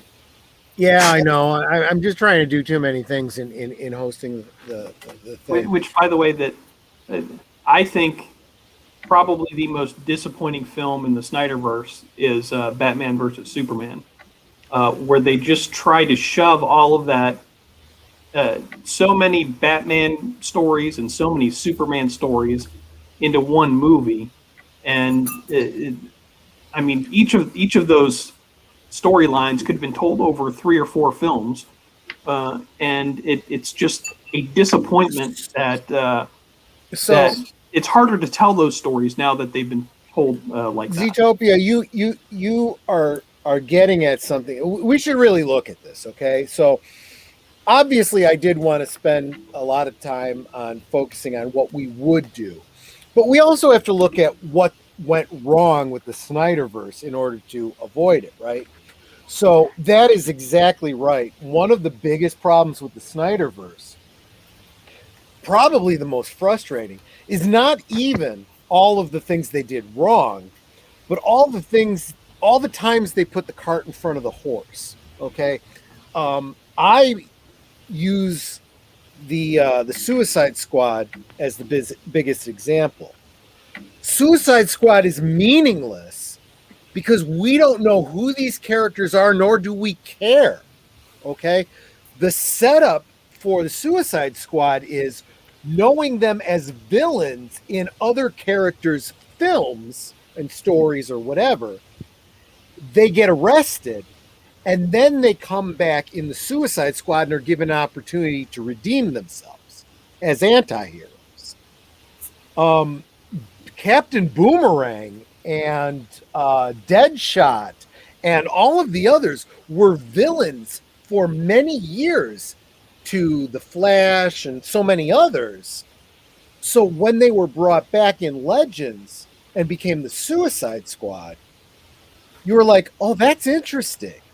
This whole idea of a bunch of villains that we knew as villains, now we're You're giving talking about the CW Suicide Squad, right? Pardon me? You're talking about the CW Task Force S, right? Both the movie and the CW version, right? I don't know anything about the CW version. I was kind of talking about because there's 2 versions. There's the movie version and there's the Arrowverse version. It sucks that there's actually more than one version. There should only be one version. This whole idea of the TV and the movies not being completely different continuities is ridiculous. Oh, and that brings up another point. Wolfie, thanks for reminding me. This whole concept that I'm coming up with, Smallville, all of these movies, this alternate version of the DCEU is post-crisis. Okay? Nice. It's not leading up to a crisis. We don't need a crisis on Infinite Earths to fix everything. We're fixing it from the beginning. It's all been taken care of. This is the unified universe. That's one of my biggest fears about what they're going to be doing with the DC universe is that now they want to have 5 different Batmans in a movie, and having these multiverses and having it be the linchpin of the universe. I just think it's a crutch in order to do what they did with Star Wars and Solo is just it's all nostalgia, and it's not going to be in service of a greater story. Well, I mean, the perfect example of that is the CW's Crisis on Infinite Earths. I have not watched a single thing since Smallville went off the air. I did not watch anything from the Arrowverse. I have watched no episodes, with the exception of I downloaded and watched the crossover Crisis on Infinite Earths because I was curious and incredibly disappointed. You don't do something that big and not do it right. That was just painful. That was painful, ridiculous, and half-assed. I did not bother. Just watch the Brandon Routh stuff. Yeah, that was the best part. Was the Brandon Routh stuff. But what I felt tarnished the Brandon Routh stuff was this stupid idea that Brandon Routh was already playing the Atom. And someone in the show even said, "Why does Adam look like, Superman? Why do they look alike?" And wibbly wobbly timey wimey is kind of how they explained it away. And I'm like, this is the stupidest BS I've ever seen. And so as I was putting together my outline for tonight and thinking through our alternate universe, our integrated DCEU, I was like, okay, so we're building up towards a Crisis on Infinite Earths. And I'm like, no. We're past the crisis. The crisis has already happened, and now we're telling the story of a unified world where Earth 1 and Earth 2 are in the same timeline. And we're leading up to the integration of other heroes, And in reference to what you were starting to say about Marvel, the Marvel universe, I'm reserving judgment. I don't know where they're going with their next phase. I've been watching this WandaVision thing, and enjoying it, frankly. It's been good, what I've seen so far. I know it's leading up to this movie that they've entitled Doctor Strange and the Multiverse of Madness. Yeah. And that's kind of telling, that title. I don't know if I'm making assumptions and if they're right, but this idea of a multiverse of madness infers that the existence of this multiverse is a problem. It's not a good thing. As we're into the 4th episode of WandaVision, clearly there's a problem. She's created someone, I'm assuming it's her, but I don't know for sure, has created this bubble universe that's strange, disconnected. There was a lot of memes going around about the Spider-Verse and the next Spider-Man having all of these guest stars and saying there's so many characters in it, there's no room for Tom Holland as Spider-Man, as a joke. He's going to get outshined by them. But I think that's intentional. I think that Doctor Strange is dealing with this and saying this is a problem. And it's basically Marvel's version of the Crisis on Infinite Earths, where he needs to bring everything back together again. We have all these multiple universes and multiple iterations, and we need to fix this problem. Because let's face it, on a meta level, Disney has had to deal with that problem. Integrating Sony and 20th Century Fox and Universal and Marvel Studios. And I got to give them the latitude to do that. I think they know their problem and they're addressing it. Yeah, DC has never done that. Yeah, it's the difference between having somebody at the top at Marvel who has a vision and it has a singular vision and is seeing it through versus WB. I mean, as you say, Marvel is looking at multiverses and saying, this is a problem. We shouldn't have this. And what the WB is going to do is they're going to say, hey everybody, look, Michael Keaton. Michael Keaton is Batman. Don't you want to see this? And not thinking it out, not playing it out over several movies, and they're just going to use it as an excuse to try and do a story that is tries to pull people in and make money. Okay, now I gotta pull Professor Geek right now. I'll be back, guys. So, it's funny you say that, because I look at this whole situation and I say there was no thought to begin with. So I find all of this absolutely laughable. There's a lot of fan theories about Michael Keaton, and they're crossing their fingers and saying, oh, you know what they're going to do? Michael Keaton and insert younger Batman, and they're going to do a Batman Beyond story. And I sit and I hear that, and I'm like, that sounds like a great idea. But in theory, but in reality, nobody at Warner Brothers is intelligent enough to do that. That ain't going to happen. Well, good luck. What they're going to do is they're going to have a story, and they're going to say it's about Batman Beyond, and they're going to have a new Batman. But in the end, they're still going to have Michael Keaton get dressed up as Batman and go save the day. And that's not servicing your character of the Batman Beyond. Well, and it's this whole that's going to be a problem. Precedent. Pardon me? I said it's not without precedent in the Batman Beyond comics, at least, that Bruce has done that. Well, but they have to be willing to hand it off, right? I mean, there's this, we want to see a progression of story, okay? You don't have to keep rebooting and rebooting and rebooting, okay? When it's the comics, you have this need to keep it, you need to keep Spider-Man in high school forever, okay? But when you're doing movies, it's okay to progress that story, okay?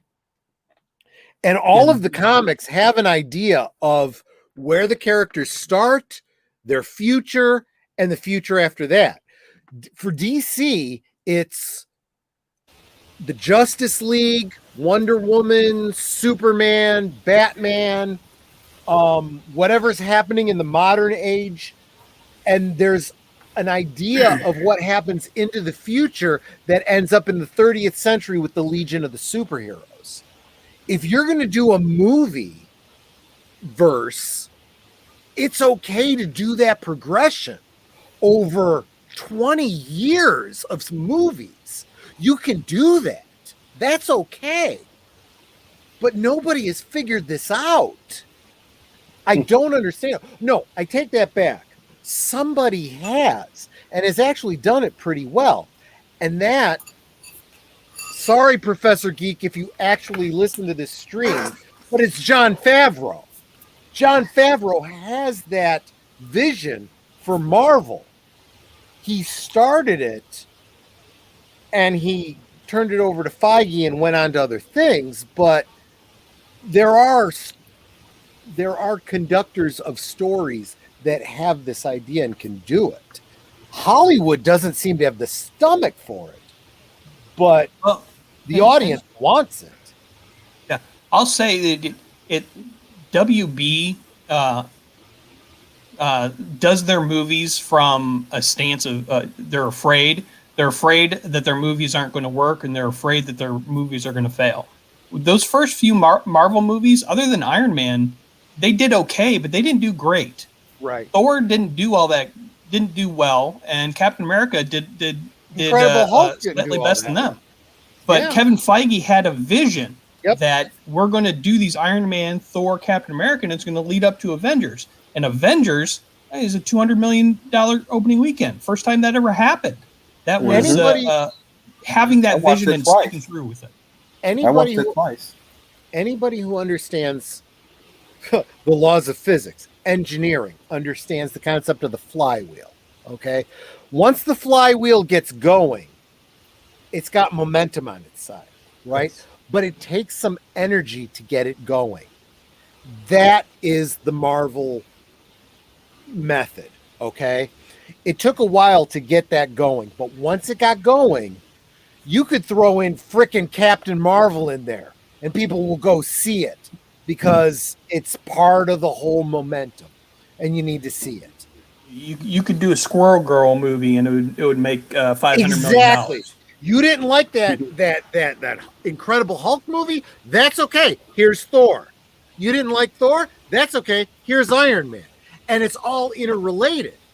And you feel like you need to watch all of this. I think that's where the TV Marvel failed because they did it half-assed.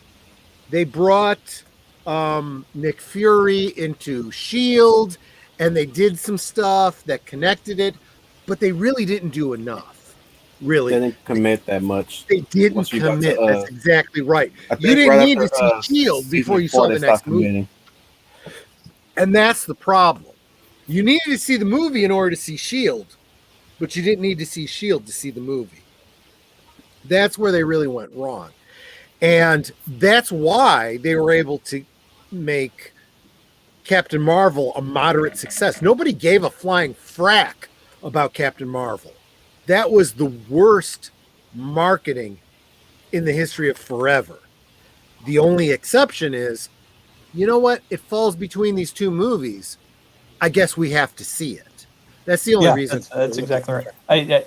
I've watched Captain Marvel a couple of times, and you can feel the laziness of all the people involved, and that they just didn't really seem to care. And it was just like, okay, this is a movie we got to do. Let's get it done with, and then move on to Endgame. I find it humorous that you saw it a couple times. I honestly haven't seen the movie yet, and I don't intend. I didn't go to the theater and see it, but I saw it once when it was on DVD because I borrowed it from somebody who bought it because I wasn't going to give my money to that. You know what I did see, however?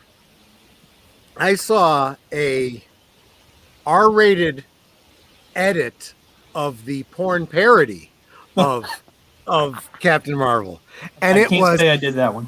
And it was hysterical. It was freaking brilliant. I would imagine if I can find it, I have to find a link to it to share with everybody because it was so self-aware. You're gonna share us porn, Troy? This is a party. Yeah. What was that? This is. I said you're gonna share us some porn, Troy? This is a party. R-rated porn. It takes all the sex scenes out. It keeps all the parody in, and it was freaking brilliant. Why? We don't do porn on the station. R-rated. Just it's you are the Troy, you are the cool uncle. You are the awesome uncle. I know, right? No, but I doubt if any actor in that one was more wooden than Brie Larson. That is the funny part about it. I have no idea who the girl is that played, Captain Marvel, but she makes some reference to. No. I'm a much better actress than Brie Larson. I mean, she literally says that in the movie, and I laughed so hard. I was like, this is so self-aware and so brilliant, I will say this: missed opportunity in that movie was not playing bad reputation in the action scene. Instead, I'm just a girl, which is too on the nose, if you ask me. Oh gosh, right? I don't know what to tell you, but I mean, I like what's her name who sings that song, but like really a song that's just telling her that she's just a girl. Like we haven't heard that a million times throughout this whole film so far. Look, Captain Marvel completely deconstructed Nick Fury. Nanette already did not like Nick Fury because why did you not like Nick Fury? You don't ruin somebody's collector cards. Exactly. She could not forgive him because of the whole thing with Coulson's Captain Marvel cards. Captain America. Yeah. Thank you. Yes, thank Captain you. America. I've had a lot to drink, guys. I finally got down to I was about to say, what? Coulson's a fan of Captain Marvel since when? I got down to the muddled cherries at the bottom of my drink. That's how far I've gotten. I'm wasted, guys. So give me a little break. I meant Captain America. No. She honestly can't get past the fact that he ruined it, because she's my geek girl, right? She understands the concept of collectibles, and in being my enabler and helping me obtain the collectibles I care about and I love, she saw that scene in the Avengers and she was just flabbergasted. You do not mess with a guy's collectible cards. I mean, I have a different point of view, but I'd like to hear Netter's take on it. On him ruining the collector card? It's like he got them all bloody. He ruined them. These things are so hard to get, and he ruined them. Yeah, it's. She is the one. When I say something like, "Oh, I need, in order to complete my collection, I need this Star Trek customizable card game, card number 275, etc." She goes on eBay. She finds it. She finds out what it's worth. She finds out how she can get it as reasonably as possible. And if it's like $250, she's like, "Well, this is your Christmas gift," and she gets it for me. This is someone who understands collectibles. This would be like somebody taking my batla and using it to chop wood. Right. She gets it. She totally gets it. Yeah, I like swords, knives, sharp things, and you don't take my sharp things and use it for something stupid. So it's bad enough that she's already not digging Nick Fury because of this, right? Right. Then Captain Marvel comes out and totally emasculates him. And it's like, okay, I was willing to forgive the card thing for the greater good, right? But now he's just a goof, right? He had this great story about how he lost his eye because he trusted somebody, and then he won't ever trust anybody again. And you're thinking, oh, James Bond type of stuff here, right? Right. No, it's a damn cat that scratched his eye. Yeah, that was very disappointing. Yeah. I'm gonna take a quote from Anakin Skywalker. But in my point of view, that never happened, so it doesn't exist. Right? I'm preserving that scene from Captain America: Winter Soldier by erasing Captain Marvel from my memory. Well, I honestly, Captain Marvel is the only MC Universe film that I have not seen. I don't need to. Seen the movie. You really I've seen the sterilized version of the porn parody, but I have not actually seen the film. Probably a better movie. Captain Marvel costume that I've never worn. So if anyone is looking for a Captain Marvel costume, I'll sell it to you very reasonably priced. In fact, I'll sell it to you for less than I bought it for. Just let me know. If anyone's interested.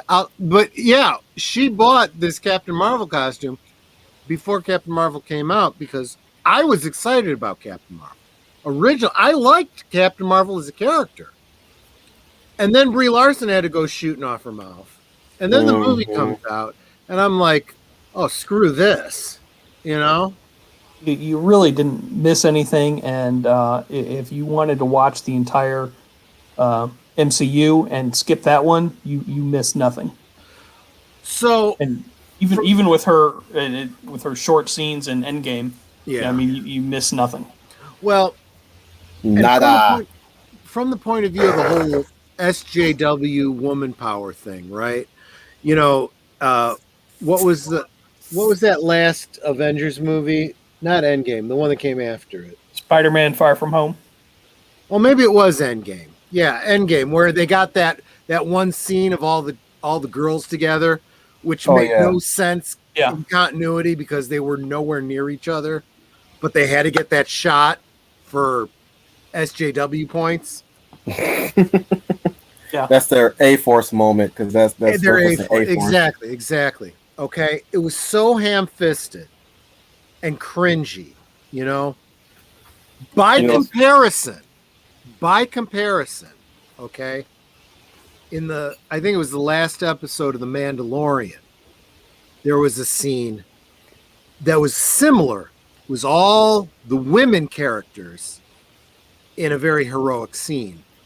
And it wasn't until days after the episode where someone pointed it out, and I was like, oh yeah, there was that woman power moment.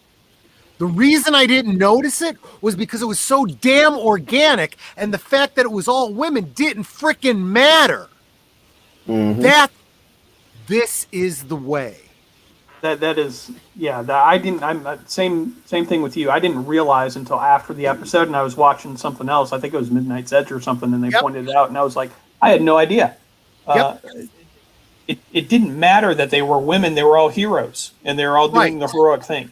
Because there's a bunch of women that are hero characters. There's a bunch of men that are hero characters. You don't think about the gender exactly the same way that you don't think about Ripley's gender in Alien, right? Or Xena. Or Xena. Very important. But that's beside the point. The only woman that slept with the God of War and still can kick his butt. Don't even get me started on the whole Xena Gabrielle thing. That's I do not need to go there, okay, guys? Speaking of, I caught a TV spot of that. Uh-huh. And the only thing they mentioned in that TV spot, all the combat, all the love, even the relationship, which they cut a shot of them, embracing each other. I'm like, that's all you know, Xena? Yeah. That's not a real fan in that era. That really does sell the characters short, right? Yeah. I mean, because that's not what it's about. It's they were friends first before they became lovers. Yeah, and even the lovers thing wasn't absolutely established. It was inferred, You can assume it if you want to. You can ignore it if you don't. It's not really important. I'm sorry, where were we? I got distracted there. we're talking about how women can be heroic, like in The Mandalorian, without pointing out that they're women. Agent Boomer, I am going to take you to task on that. He says, Xena is nothing to lose your head over. I don't know. Xena, wow. What you talking about, Age? Lucy Lawless would have been an awesome Wonder Woman, is all I'm saying. She should have been cast as Wonder Woman. Nah. I gotta take him down a peg. What you talking about? Right? What you talking? I fully agree. She would have been an awesome Wonder Woman. Uh-huh. No. I'm saying Age Boom said nothing to lose your head over. Please, she was the redhead rocker chick in Spider-Man that said guy in the red and blue tights. Sounds hot. Mind you, she was that lady. Just letting you guys know, little Spider-Man trivia there. And I just have to say too, it's worth going back and not only watching Xena, but watching Hercules too. That was some good TV. That was some really good writing. And one of the greatest was when Hercules it was like the evil version of Hercules. I don't remember what the storyline was, but that whole disappointed. I was about to say that. Oh my gosh, that was just brilliant. I mean, that writing, there is no writing like that in TV anymore. I can't find it anywhere. No, Xena was awesome. And I'll tell you, Xena was Wonder Woman before we had a Wonder. Well, we still haven't gotten a Wonder Woman, in my opinion, since Linda Carter, anyway.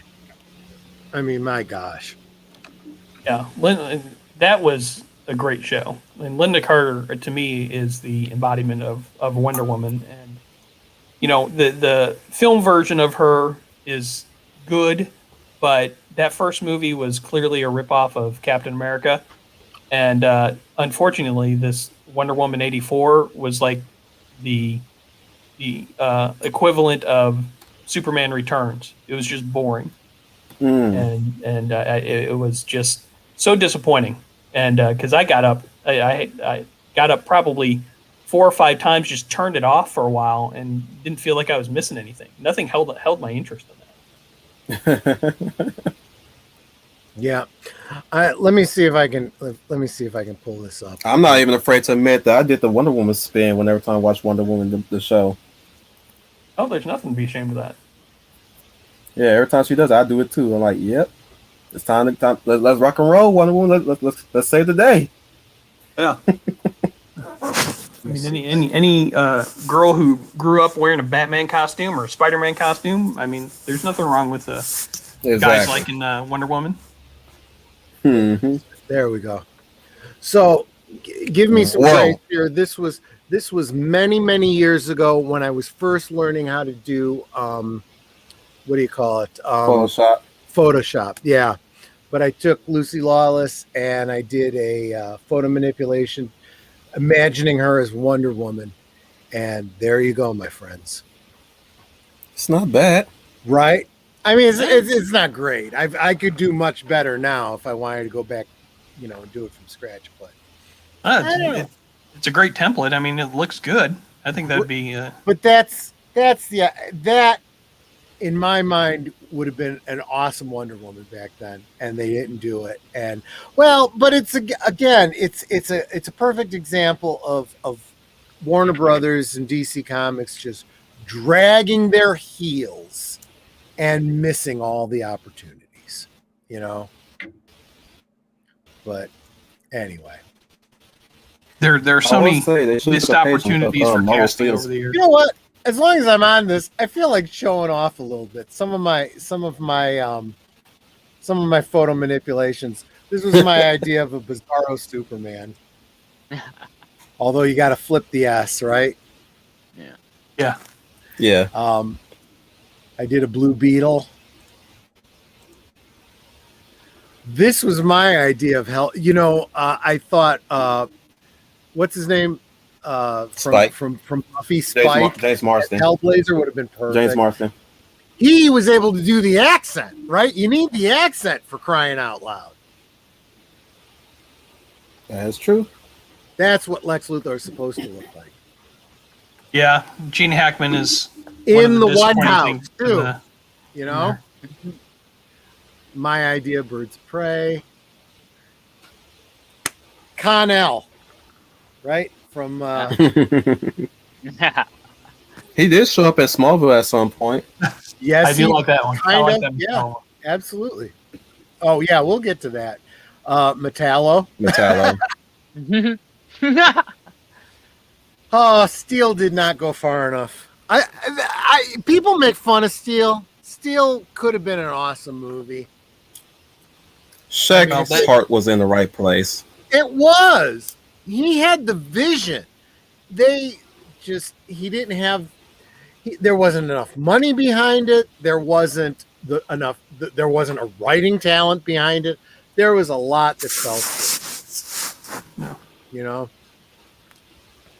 I just feel like I feel like we're now living in kind of the golden age of superheroes on screen, because before that, I mean, just the people that were making superhero and movies, adapting the comics, just didn't have the faith in them and didn't see the vision of what they could be. We're eventually going to get to this. That's Supergirl. This was the Supergirl we almost had and didn't. That's Supergirl.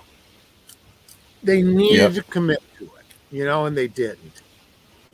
I did like that. I watched the first season of Supergirl when it was on CBS before I went over to the CW, and I liked it. It was good. Nanette and I watched the first episode, the pilot episode, only because Nanette wanted to. And we watched it, and we got to the end of it, and I was like, this is the Devil Wears Prada with superpowers. And Nanette's like, yeah, that's not Supergirl. I had not made that connection, but you're right.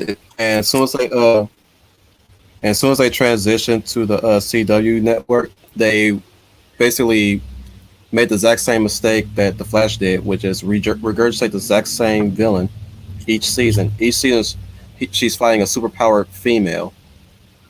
Each season, and it did not stop. the first season, her aunt. The second season, a Daxamite. Third season, some Kryptonian, literal justice embodiment of justice. And what next? She fights Red Sun, which is Supergirl Red Sun. So they ruined another Elseworld story. And I ain't afraid to spoil that, so make of that what you will. Yeah, the CW they're just a network that doesn't care.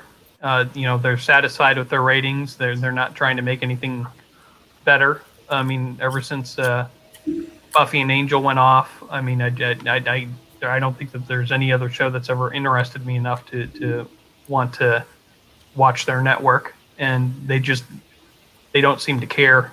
And maybe it's that they're not targeting my demographic anymore, but they just don't. They don't care about their ratings. Look, I understand ratings are important, and they don't care about ratings. The fans are important, but you honestly don't have to focus on the fans either. If you just get back to basics, figure out what the story's about, and tell a good story, you're going to do okay. I'm going to go back to the Nicholas Meyer thing. Actually, let's keep it in the DC world. Let's go back to Richard Donner. Richard Donner wasn't a Superman fan, but he understood what Superman was. And his whole thing about verisimilitude. We're not doing the Adam West Batman, okay? We're doing the Richard Donner Superman. We're going to imagine, what if this character was real? And not in the way that Snyder did it, where he goes, let's put the real grim, dark reality on it. No. He said, what is the spirit of this character? And what would that look like in the real world? And it's sometimes a little juxtaposed, right? The idea of Superman, and the best example of it from a meta standpoint is Clark Kent, Superman giving the interview to Lois Lane.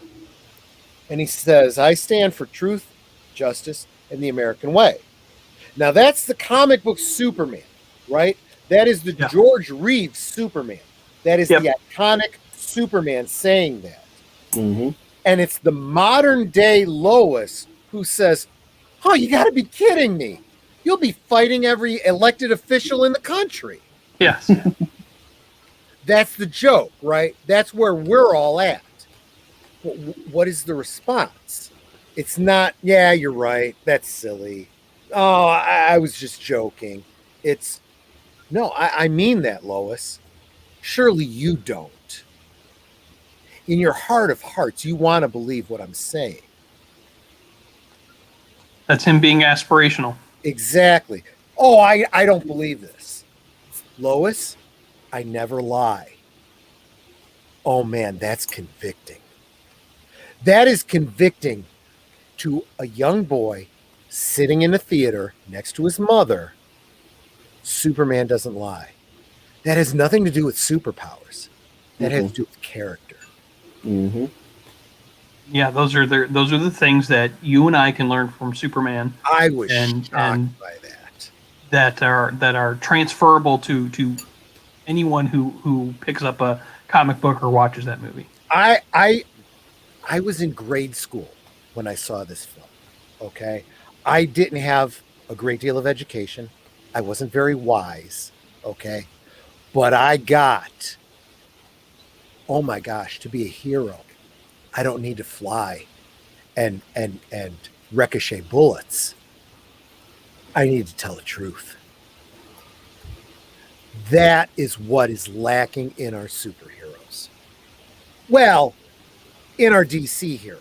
So Captain America gave it to us. So wait, Troy, you mean to tell me I don't have to tell my truth? I have to just tell the truth? Thank you. Exactly. The truth exists regardless of what you believe. Your truth is meaningless. The truth is the only truth. Yes, when growing up, when something was broken, my brother and I both chose our own truths to tell our mom as to who broke it and why. And how did that work for you? No, I'm kidding. Well, it usually just came down to both of us getting in trouble. Yeah. I remember. I don't talk about this much, but I'm going to share I have a brother, a younger brother, who's autistic. He's severely autistic. He really cannot care for himself. And he's very prone to, I guess for lack of a better term, tantrums. Okay. He has no impulse control. So and as he's gotten older, it's gotten worse. And when I was a teenager, he was a preteen. Christmas time, he had a tantrum. It was around Christmas time, and he knocked over our fake fireplace that had the decorations on it and the stockings and whatnot. And my mother, yelled at him and screamed, and he jumped up and he ran to the couch because that was what you do when you're in trouble. Teenage Troy is like, okay, I guess I got to help out. I went over to help my mother pick up the cardboard, hearth and put all the decorations back up. She didn't turn around. She thought it was my brother coming up behind her, and she backhanded me. Bada boing! And I went flying. And I'm like, hey, what did I do? And she's like, oh, I thought you were your brother. Well, that was for something that you did that I didn't know about. She couldn't apologize. She just assumed that I had it coming anyway. Well, did you have it coming? I'm sure if I thought about it, I probably did. I probably did. I have absolutely no idea what that story had to do with what we were talking about. I've completely lost my train of thought, guys. Sorry. You were sharing a little history. I'm sure it connected to what we were talking about before, but I think I forgot what we were talking about. So eventually it will somehow. Read some of the chats. Oh, what is Leah Plus Size saying? I was a little girl when I saw Superman the movie, and I was blown away. I was as blown away as you. That speech to Lois is one of the many reasons Donner's Superman is a classic. Yeah, that's exactly it. Again, you can talk about ripping into all these directors and writers who are like, oh, I'm not a fan of, whatever the thing is. That in and of itself is not an indictment, okay? Worse, Troy, they're actually most naysayers about Superman are actually trying to use that to what's that word? Yeah, it's not enough that they aren't fans. They actually want to corrupt the story. What I'm saying is, Richard Donner wasn't a real comic book fan yet. So that means Superman the movie, that old Superman movie you watched, is not a good movie because Richard Donner's not even a fan of comics. And I would say it's exactly the opposite. He wasn't a fan, and he still told a better story than J.J. Abrams and Zack Snyder and Bryan Singer and any of the others. And then Emily says the CW shows have a problem starting off either really good, interesting, or okay, and then making dumb decision after dumb decision. I personally still enjoy Legends of Tomorrow, though it has some bad. What's wrong with your aim, Troy?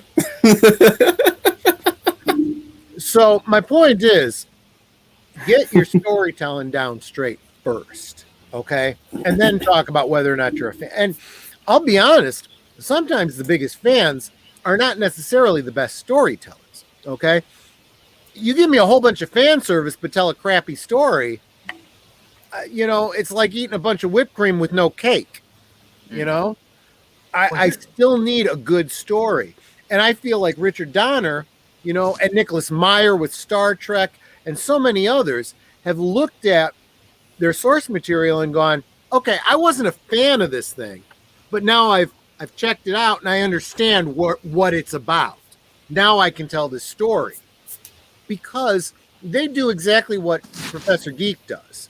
They look at the archetype, right? They look at, okay, Star Trek, this is Wagon Train to the Stars, right? I mean, it's just a Western, told in space, okay? The Mandalorian, just a Western in space, right?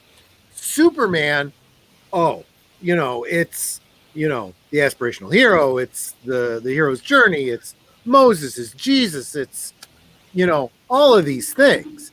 Once you have that, you don't need to be a fan, you just tell the story. Done. Right? My problem is with the Snyderverse. Snyder read all the comics, okay? And he said, okay, I'm just going to draw from all these comic books and that'll make it a good story. No. Again, I got to draw from Star Trek, right? Star Trek 3. They're dealing with this alien probe that's trying to communicate with humpback whales on Earth that are extinct. And they're like, well, we can communicate if we just play back whale song, right? No, because if we do that, we'd be responding in gibberish. We don't understand the language, okay? And that's exactly what Snyder did. He took all these comic books and said, oh, these are all good, popular comics that sold really well. Let's tell all these stories. And he tells them out of order with no context. Mm-hmm. So it sucks. You do not tell the Dark Knight Returns story as your first Superman Batman story. It's not even a story that's part of the universe. It's an Elseworld story. It's an Elseworld story set in the far future. Same thing with the Suicide Squad. You don't tell that story as the first time you're introducing those characters, because you end up with a half hour of frickin' exposition to explain who these characters are.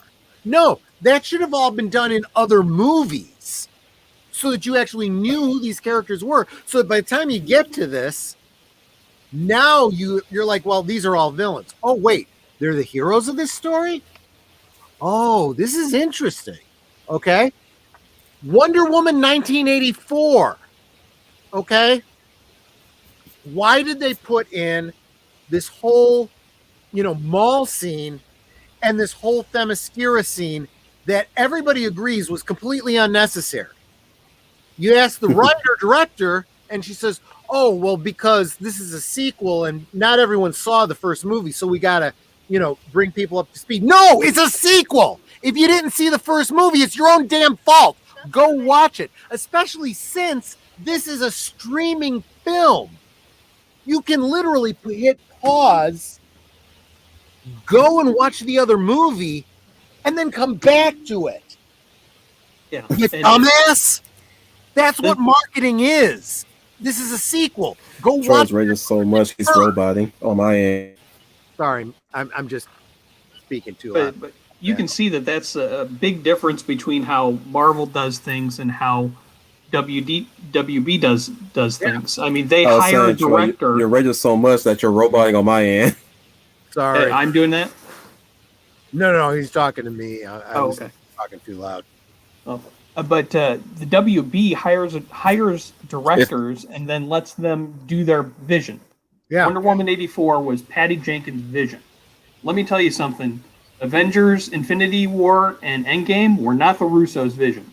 They were those were hired directors who are great directors, and they were in service of someone else's vision, one person's vision. That was Kevin Feige.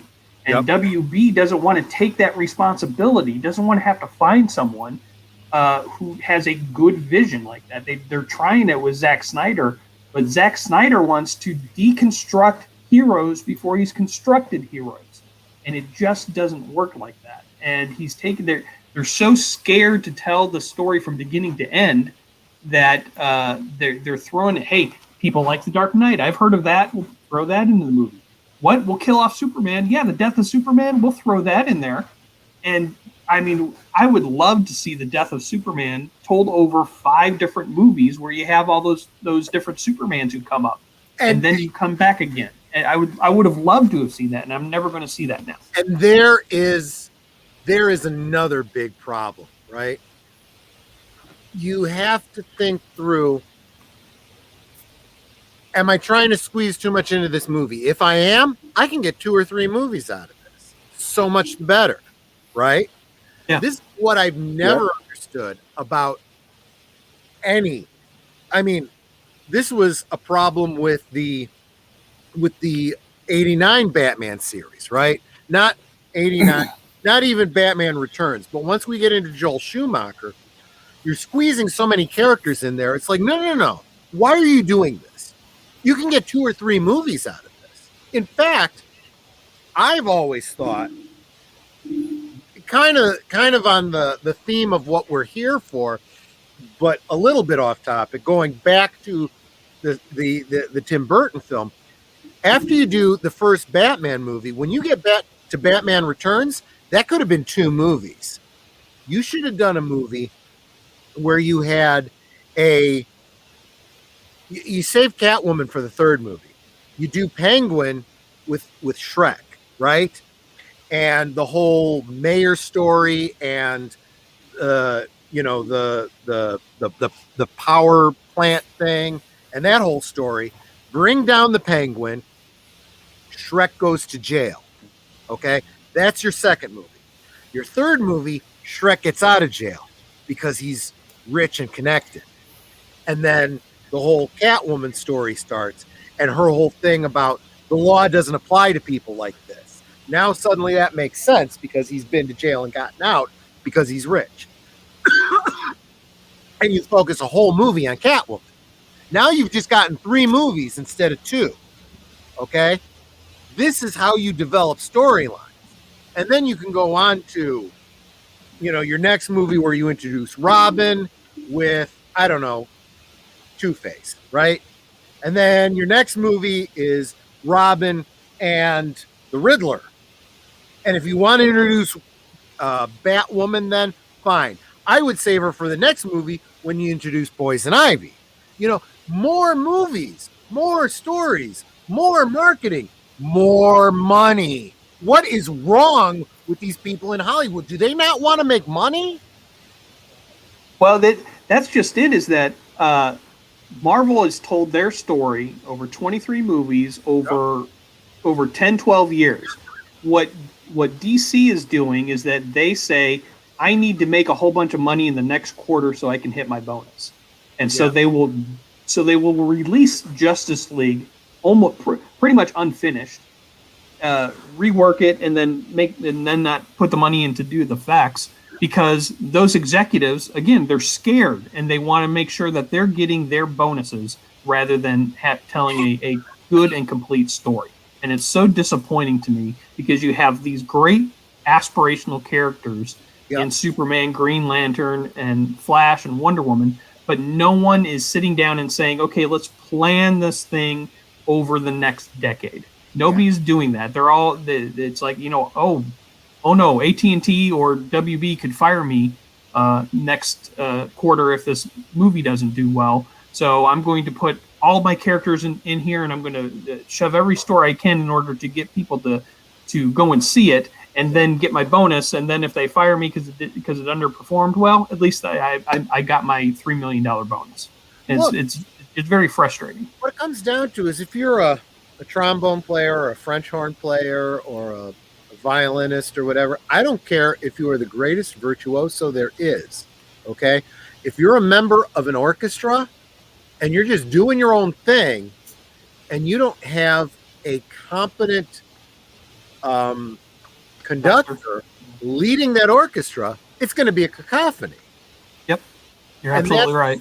And that's exactly what you're talking about. You need a Kevin Feige. You need a Jon Favreau. I mean, really, we give credit to Kevin Feige, but he kind of inherited a winning model from Jon Favreau.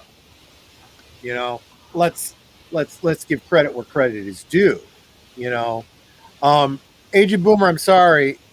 I think you're mistaken here. You're saying J.J. Abrams is a Star Wars fan, but he still directed The Rise of Skywalker. No, he didn't. He was taken off the project before they got to the Rise of Skywalker. Rise of Skywalker was Ruin Johnson. The Last JJ, Jedi was Ryan Johnson. Right? No. Force Awakens. Well, yes, you're right.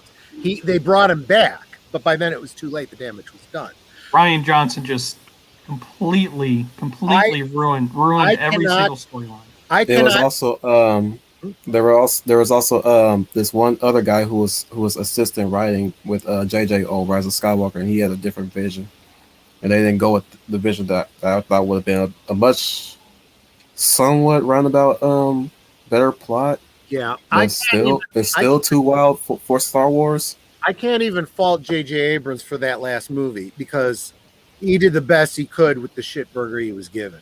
Okay, he tried his best to shove two movies into one. Yeah, retcon everything and make Rey Palpatine and all of that. But it was he shoved two 2-hour movies into a 2.5-hour movie.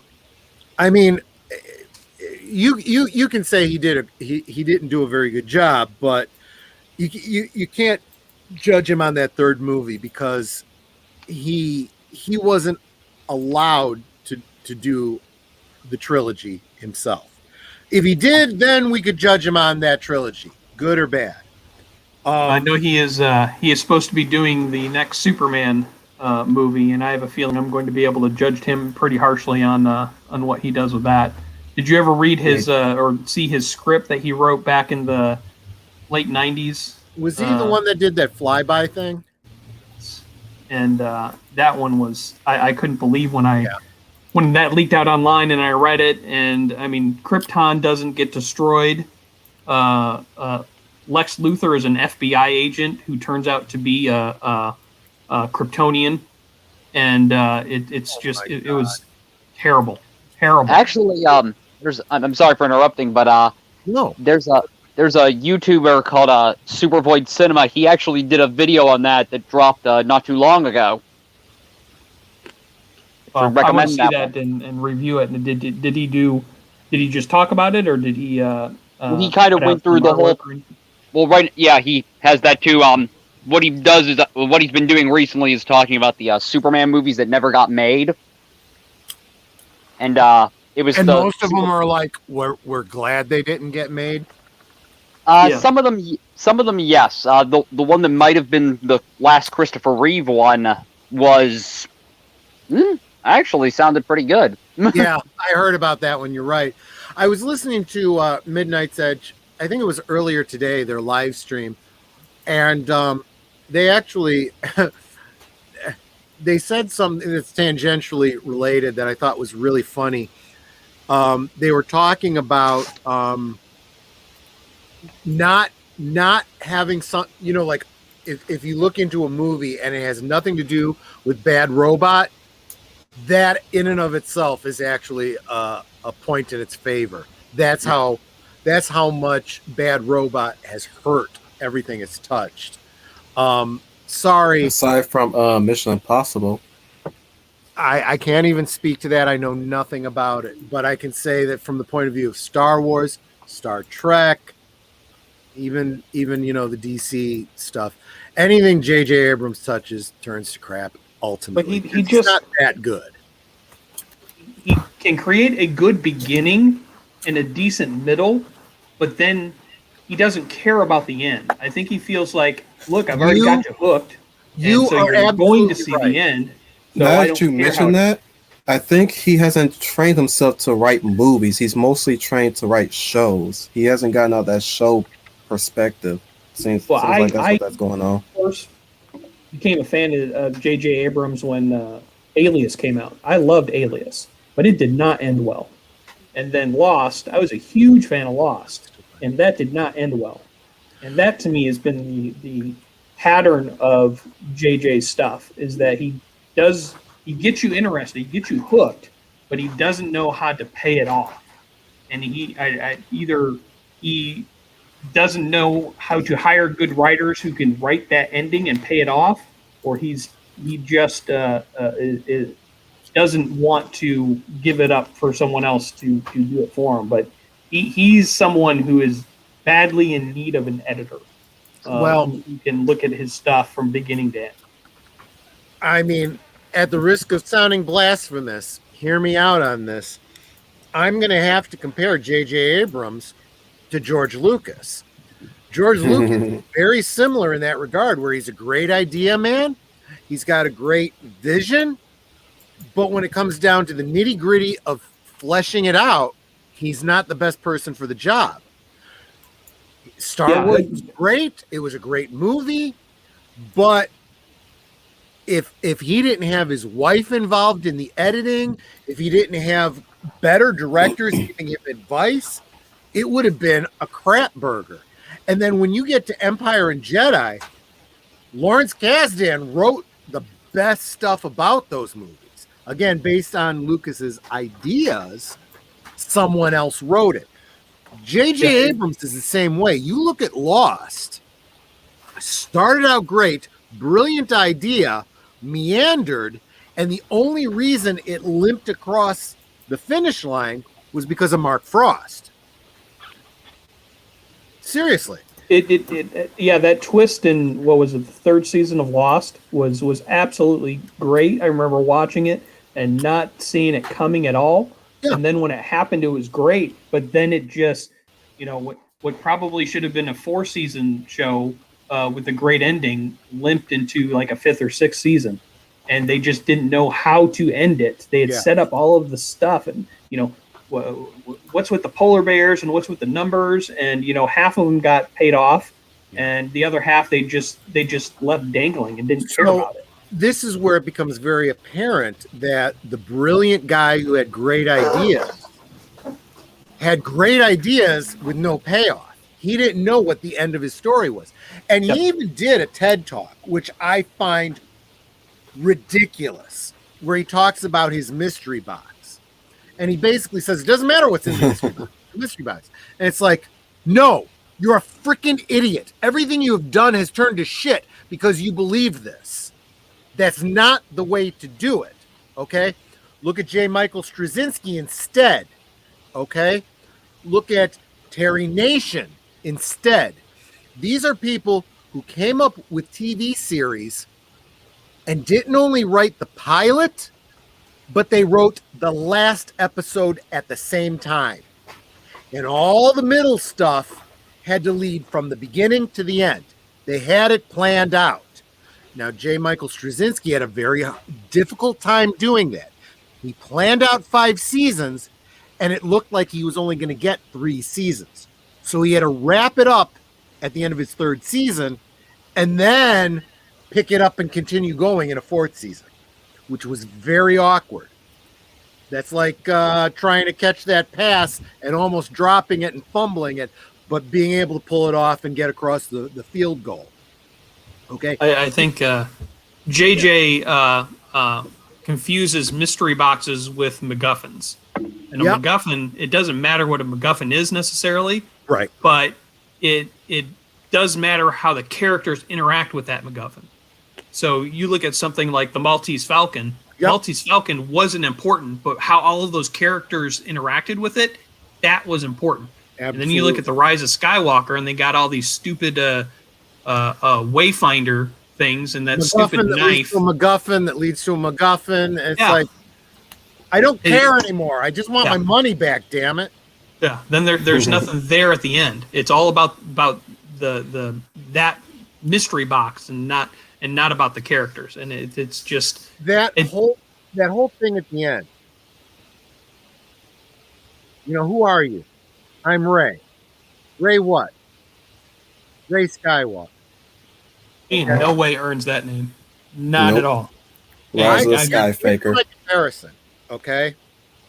That ending, I compare to the ending of that Tim Burton Planet of the Apes with the Caesar going back in time and changing history, and the Lincoln Memorial is a Caesar. And you look at that and you go, what the hell? Yeah. What? That was not Caesar, that was John State. Oh yeah, well, you're right. Thank you very much. You're right. Caesar was the chimpanzee, the modern day chimpanzee, right? Yeah, that was the Okay, like but the you get rise. my point, right? The Yeah. ending makes no sense. You've done Right. a twist that's a payoff for nothing. You did not set it up. It's meaningless. You know, I That's mean, why. Yeah, that's why the twist in the original Planet of the Apes, where he finds the Statue of Liberty, that pays off. yeah, you see that and you go, "Oh crap!" Just the same way the character does. Yes. You know, and you have that same reaction. You blew it up. You know, damn you all to hell. You know, and You maniacs! I just You get, blew it up! All y'all need to stop shouting. yeah, in your ears. sorry. I'm But sorry. I get goosebumps just thinking about that. You know, there is nothing there in I'm Ray Skywalker. What does that mean? I'm completely useless. I'm going to steal the name of the hero. That's my contribution to this story. Look, I'm sorry, but you want to bring out some kind of a feminist message where the female is the hero, but she doesn't make her own lightsaber. She steals it from Luke Skywalker. She steals his name. She doesn't have to be trained. She just magically knows it, so she doesn't have to do any work. I'm sorry, I can't respect that. If that's what a female hero is, I'm sorry, that does nothing for your cause. How angry I was in the theater during The Last Jedi when she beats him, when she beats Luke Skywalker in a lightsaber fight. You know, I mean, and it's like, I'm sorry, you want to show yourself as being as good as a man, you actually have to be as good as a man. And when I think of strong female heroes that are every bit as good as a man, I think of Ripley. I think of Cara Dune. Okay. I mean, I think of what's Sarah her name? Connor. Sarah Connor, exactly. Great examples. Okay, these were heroes that happened to be women. Yeah. And then after the fact, if you point them out as female heroes, you go, "Oh yeah, she was a female, wasn't she?"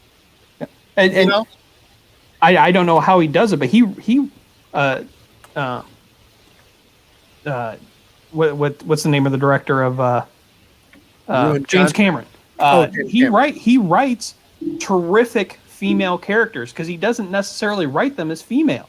Yeah. He writes them as strong characters, and that, I mean, Ripley, Sarah Connor, and then True Lies. Yeah, I true. mean, Yeah. those are Mrs. all Tasker. well-written characters. Specifically, when you're talking about Ripley, my understanding was the character of Ripley was not gendered when the story was originally written.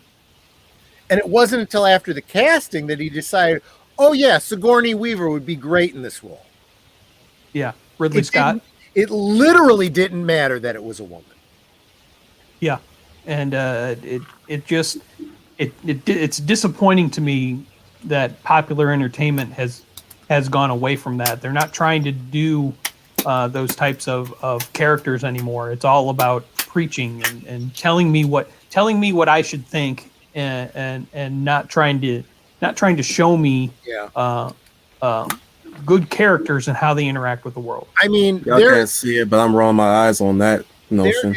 there is the concept of feminism, and then there is what we've got today, and that is really, really sad. I mean, I think that women like Gloria Steinem are probably crying today, honestly. You know, I mean, it's Well, they would probably consider her to be an hysterophobe. all right, right.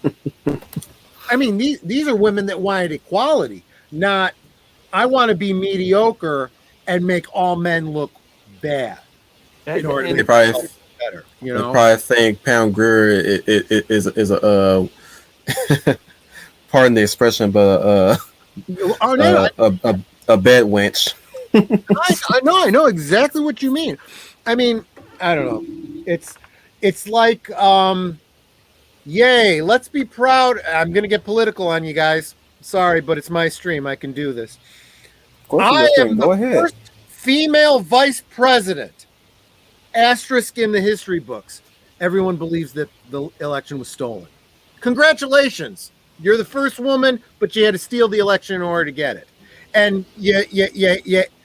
The only way you become president is by removing the man in front of you. Congratulations. That's a strong woman. Sorry, everybody, but that's just me sharing my politics a little bit. Well, and they're doing that right now to J.K. Rowling. And, who probably one of the most liberal or progressive people out there, but she doesn't say the right things, and because she doesn't hold every one of their views, I mean, they have to tear her down. And there is a certain segment of people and who they believe, which is if you're not with me 100%, then you are against me 100%. Yep. And I am against you 100%.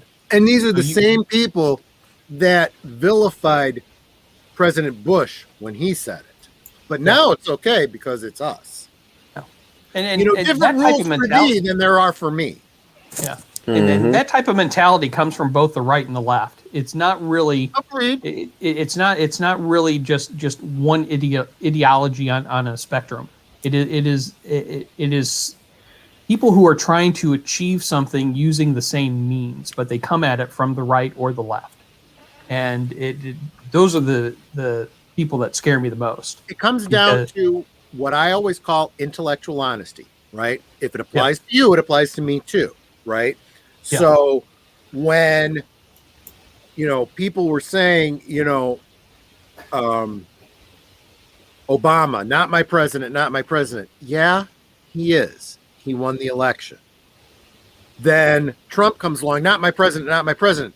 Yeah, every bit as much as Obama was your president, so is Trump. Now, I kind of come away from that in this election because this is a very different circumstance. But that has nothing to do with the party that won, but how the election was handled. Not my president. He didn't win fair and square. I like a president who wins fair and square, so he's not my president. Exactly my point. If you win the election, you win the election. You steal the election, well, that's altogether different. Now, if you're going to come back to me and say, hanging chads, blah, blah, blah, blah, blah. Hey, at least it went to court. At least it went through due process. None of that happened in this last election. Very different circumstance. Sorry, guys. Didn't mean to get completely off topic on politics, but these things don't exist in a vacuum. And the stories that we're reading today and the movies that are being made are influenced directly by the world that we live in, and they are influencing the world that we live in. It's kind of, if you go back and see some of the political movies from the 90s, they are a direct. They go along with what was happening with the Clinton years, and if you go back to the 80s, there are tons of movies that were paralleling what was going on with the Reagan presidency, and the thing that is happening now is that if it almost feels like whoever is the president is irrelevant unless they parrot what we say. Yeah. And if that president doesn't do what we say, then we will destroy them. Yeah. And there's yeah, go ahead. The whole Star Trek Discovery thing, you get a lot of people talking about, Star Trek was always progressive. Yes, I don't disagree with you on that. But it's how is the story told that matters, okay? Back in the 60s, when they wanted to tell a story about racism, they didn't, put a black character in the captain's seat and then make all the white people, they told a story about an alien race that had white on one side and black on the other side. And they were prejudiced against people that had those colors reversed and pointed out how ridiculous that is, right? Yeah. It was an allegory, but the, in quotes, preaching was there, and you never felt bad about it. You were thoughtful about it. You looked at it and you go, Yeah, I see what they're saying. You know, that is what Star Trek always was. This cudgel that supersedes the established lore in order to shoehorn in a story. I mean, there's a meme that I've seen them use on Midnight's Edge and especially on Mecha Random's channel. It's a scene from Star Trek Discovery where there's a character in a wheelchair, Yes, I've seen that one. and it's absolutely hysterical because why is that character in a wheelchair in the 24th century? Mm-hmm. They don't have a cure for that in their time. That's ridiculous. No, the question is, why stop at a wheelchair when they can use a walking apparatus? But You yeah, know, well, they can make an artificial heart for Captain Picard, but they can't give somebody some artificial legs. exactly, or fix the spinal. I mean, and that was the hope, right? Star Trek was this idea that we'd overcome problems like this by this time. So then, if you wanted to deal with those problems, it had to be an alien race, or it had to be an allegory for that problem. Deep Space Nine already covered this and did it better. You want to deal with a Federation officer who's in a wheelchair, it's not because they're paralyzed, you dumbass. It's because they're an alien from a planet with a much lower gravity, and they're used to being able to float. And in Earth's gravity, it's crushing to them. So they are in a wheelchair, and they are hampered by this. Brilliant story. Then she's given the opportunity to get out of that wheelchair. But if she gets out of that wheelchair and walks around with humans in Earth's gravity, she'll never be able to go home again. That's brilliant storytelling. But that kind of nuance is lost on the morons that are trying to write stories today.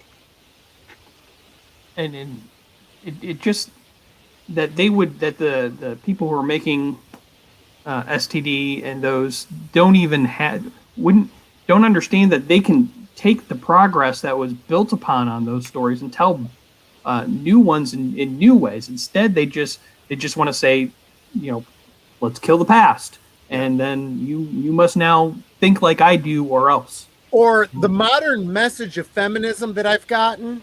This is, and believe I'm being sarcastic here. So please, any ladies that are in the audience, I'm being sarcastic and I don't mean this.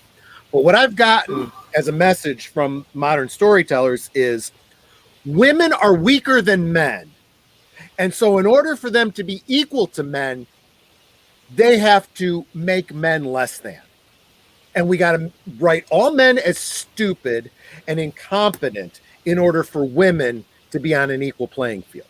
Kind of contradicts that Roxy the Richter poster, doesn't it? I mean, instead of aspirational women that are equal to men because they are equal to men and they are willing to put in the work to be better than they are today. Cara Dune. I'm sorry, Rosie the Riveter. I botched that name. We have to have Mary Sues that are fake awesome.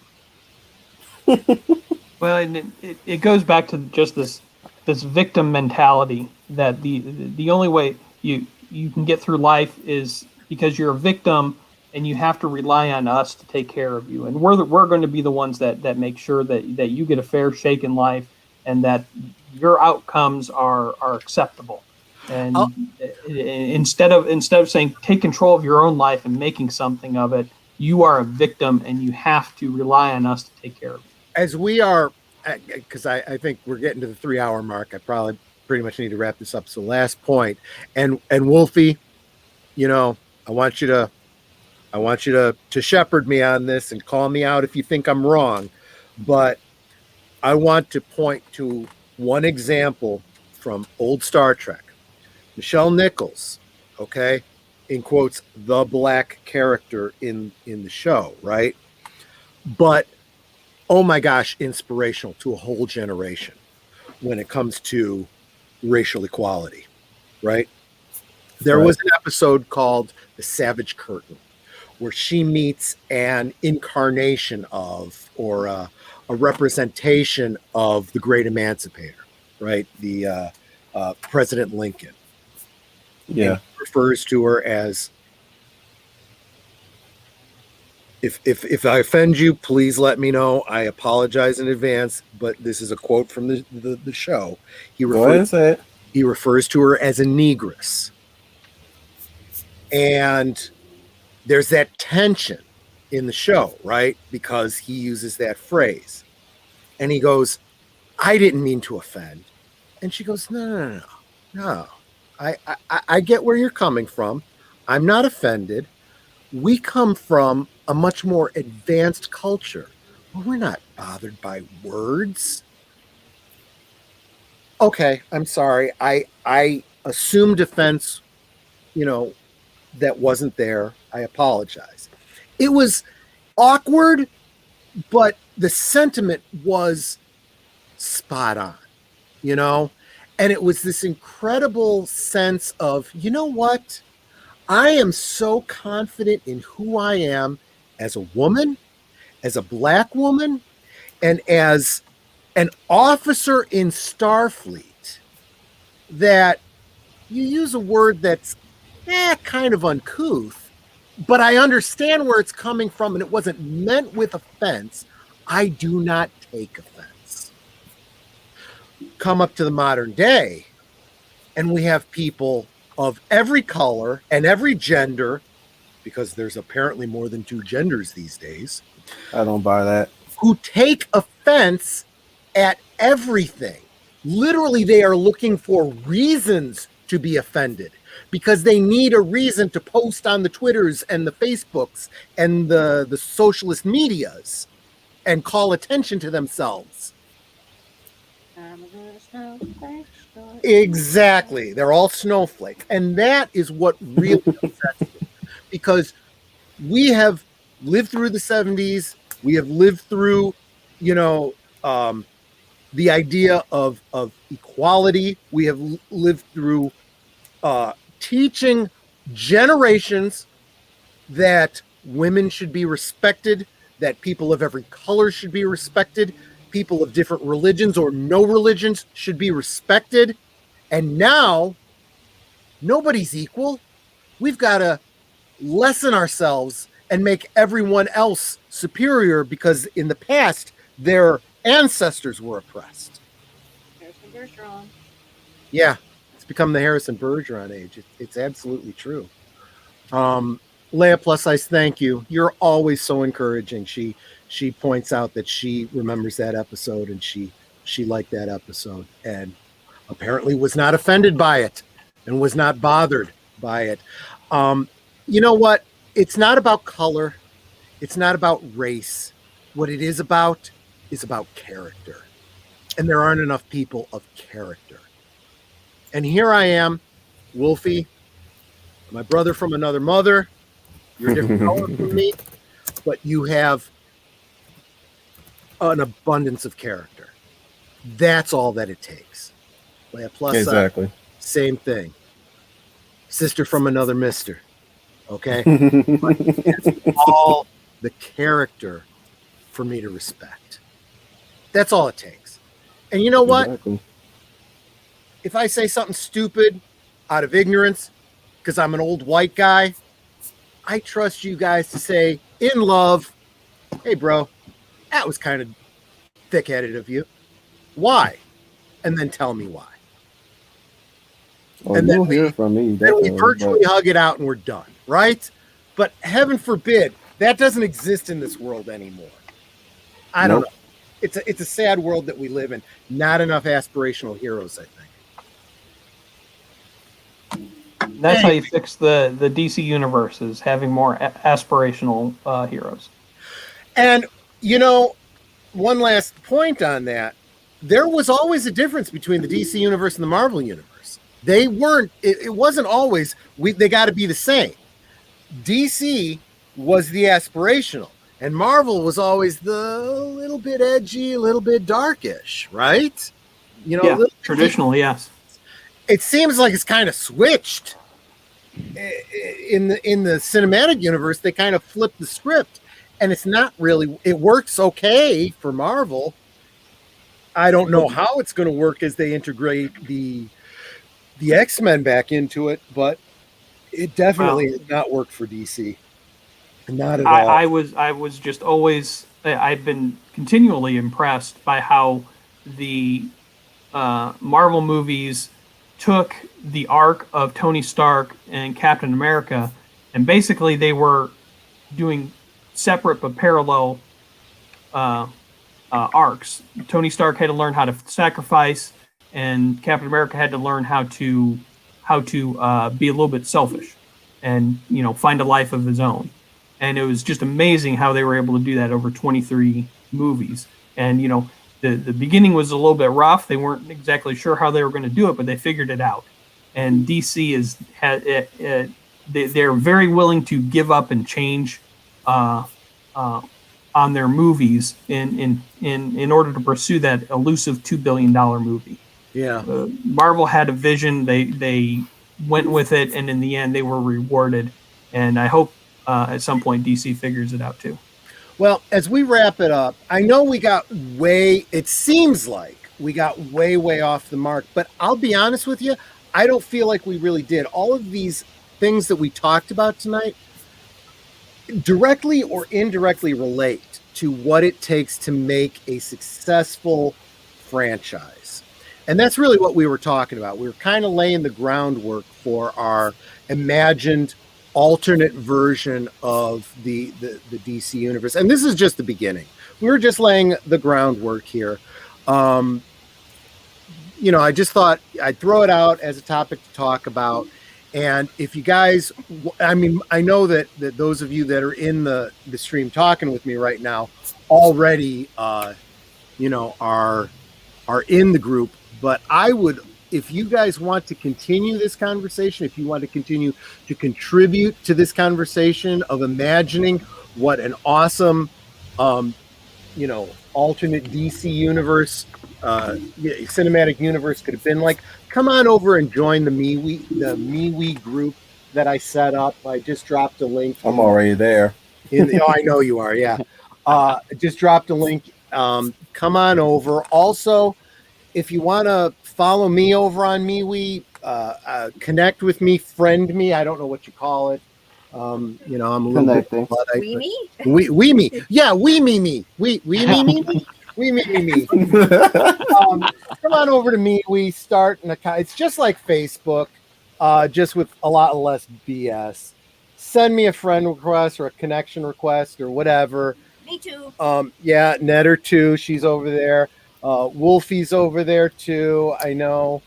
I think Sir Torn and Zootopia are under other names, but no, I'm not on MeWe yet. But I may have to do that after tomorrow. I'll get on MeWe and I'll create my MeWe ID or whatever you call it is on my YouTube. On my about section. There's a link to it. There's a currently suspended, potentially dead link to Parler if they ever get back up and running. I've been checking and every day. Pretty slow. Well, I've been following the legal case, so I know. That's another thing. How those bullies just go in there and they take down Parler when it's not even Parler's. They had nothing to do with it. And yeah, it's just and they don't apply the same standard to Twitter. Twitter really was used by terrorist organizations to coordinate, attacks. Parler, there is no proof that it was. It's just you don't agree with us, so but these terrorists agree with us, so we're okay with it. Sorry, getting off on a tangent, but yeah, absolutely. Come on over to MeWe. No fact checkers, no problems. And I'll be honest with you, I've created all the same groups over there that I had over on Facebook. This, fixing the DC universe. I had it on Facebook. It was kind of meh, and it kind of died out. Been very much reinvigorated by bringing it over to MeWe. I also have one for fixing the Universal Monsters group. If you want to come over and check that out, been doing some work over there again.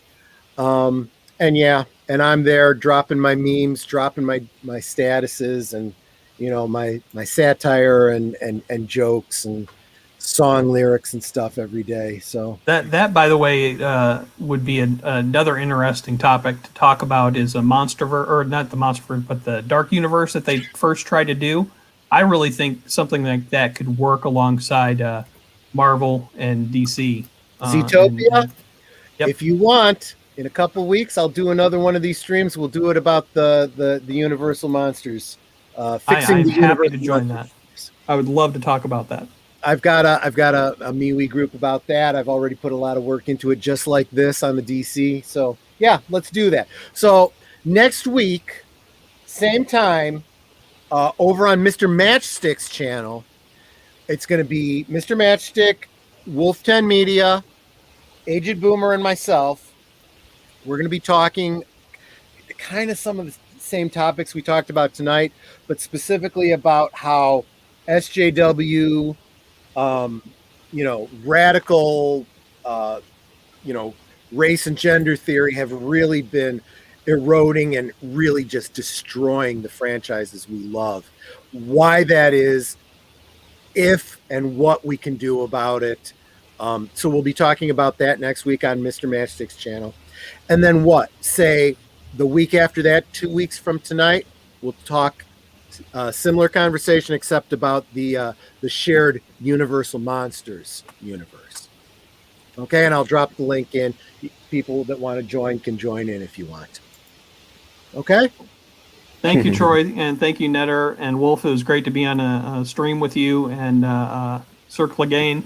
Also, I just thank you, Troy, for hosting this and for having me on. I'm grateful to you guys.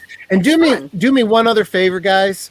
Sertorin and Zootopia, do me a favor and contact me on MeWe and help me to know so I don't confuse your secret identities, because this is getting real confusing.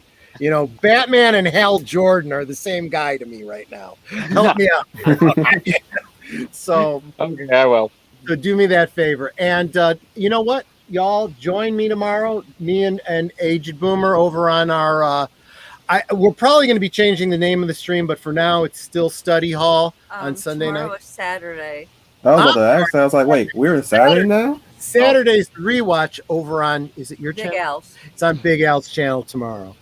And I don't remember the movie. I don't either. But Beyond the Stars. Battle Beyond the Stars. That's right. And then Sunday over on Study Hall over on Aged Boomer's channel. Gosh. I'm not going into the rest of the week, okay? You guys all know what's going on the rest of the week. It's the same thing every week. But I just wanted to... But next Saturday, I'm going to be doing a watch of the 300. So make sure you get your copies. Guys. Sweet. Sounds We're great. talking testosterone fest here. And it was Netter who chose it, not me.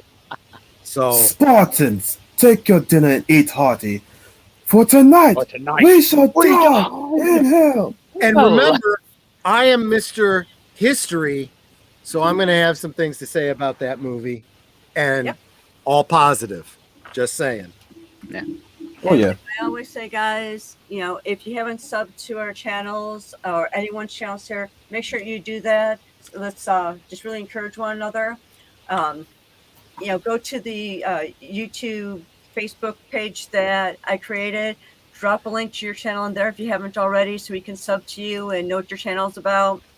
Let's just try to encourage each other. I've got 65 subs now. I'm super encouraged by that. So, I hope that y'all, if you haven't subbed to me yet, that you do sub to me. Let me sub also to you. So whenever someone subs to me, I sub them back, so that you get that as well.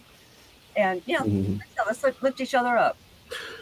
Trooper says it's Saturday in 3 hours. You must be on the left coast there, Trooper, because it's already Saturday here.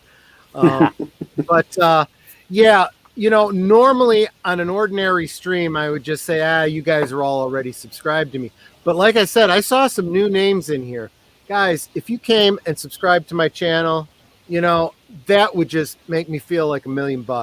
Every time every day that I get a new subscription, I just get all whee, just because I don't know, just that little serotonin rush, I guess. But I super appreciate it. If you want to encourage me, go hit that subscription button. And you know what I'll do? What I always do when I see someone subscribe to me and I see something, it says, Mr. Matchstick subscribe to your channel. I go and click on it and I subscribe to Mr. Matchstick's channel. And so many times I'll get to a channel and they have no videos. That's okay. I'm subscribed to them, and if they ever put up a video, I will see it and like it. Okay, guys? So I thank you again all so much for coming, hanging out with me. Really, this was just an excuse to hang out and drink and have fun with friends. But really, it's a topic I feel strongly about. I know you all do too. And it was a lot of fun imagining the world that we want instead of just grousing about the world we actually live in. I thank you so much all for being here. Have a wonderful, blessed, morning, I suppose. Rest of the weekend, and take care. I'll see you all in the next one. Bye, guys. Thanks, guys. Night. Yeah. All right.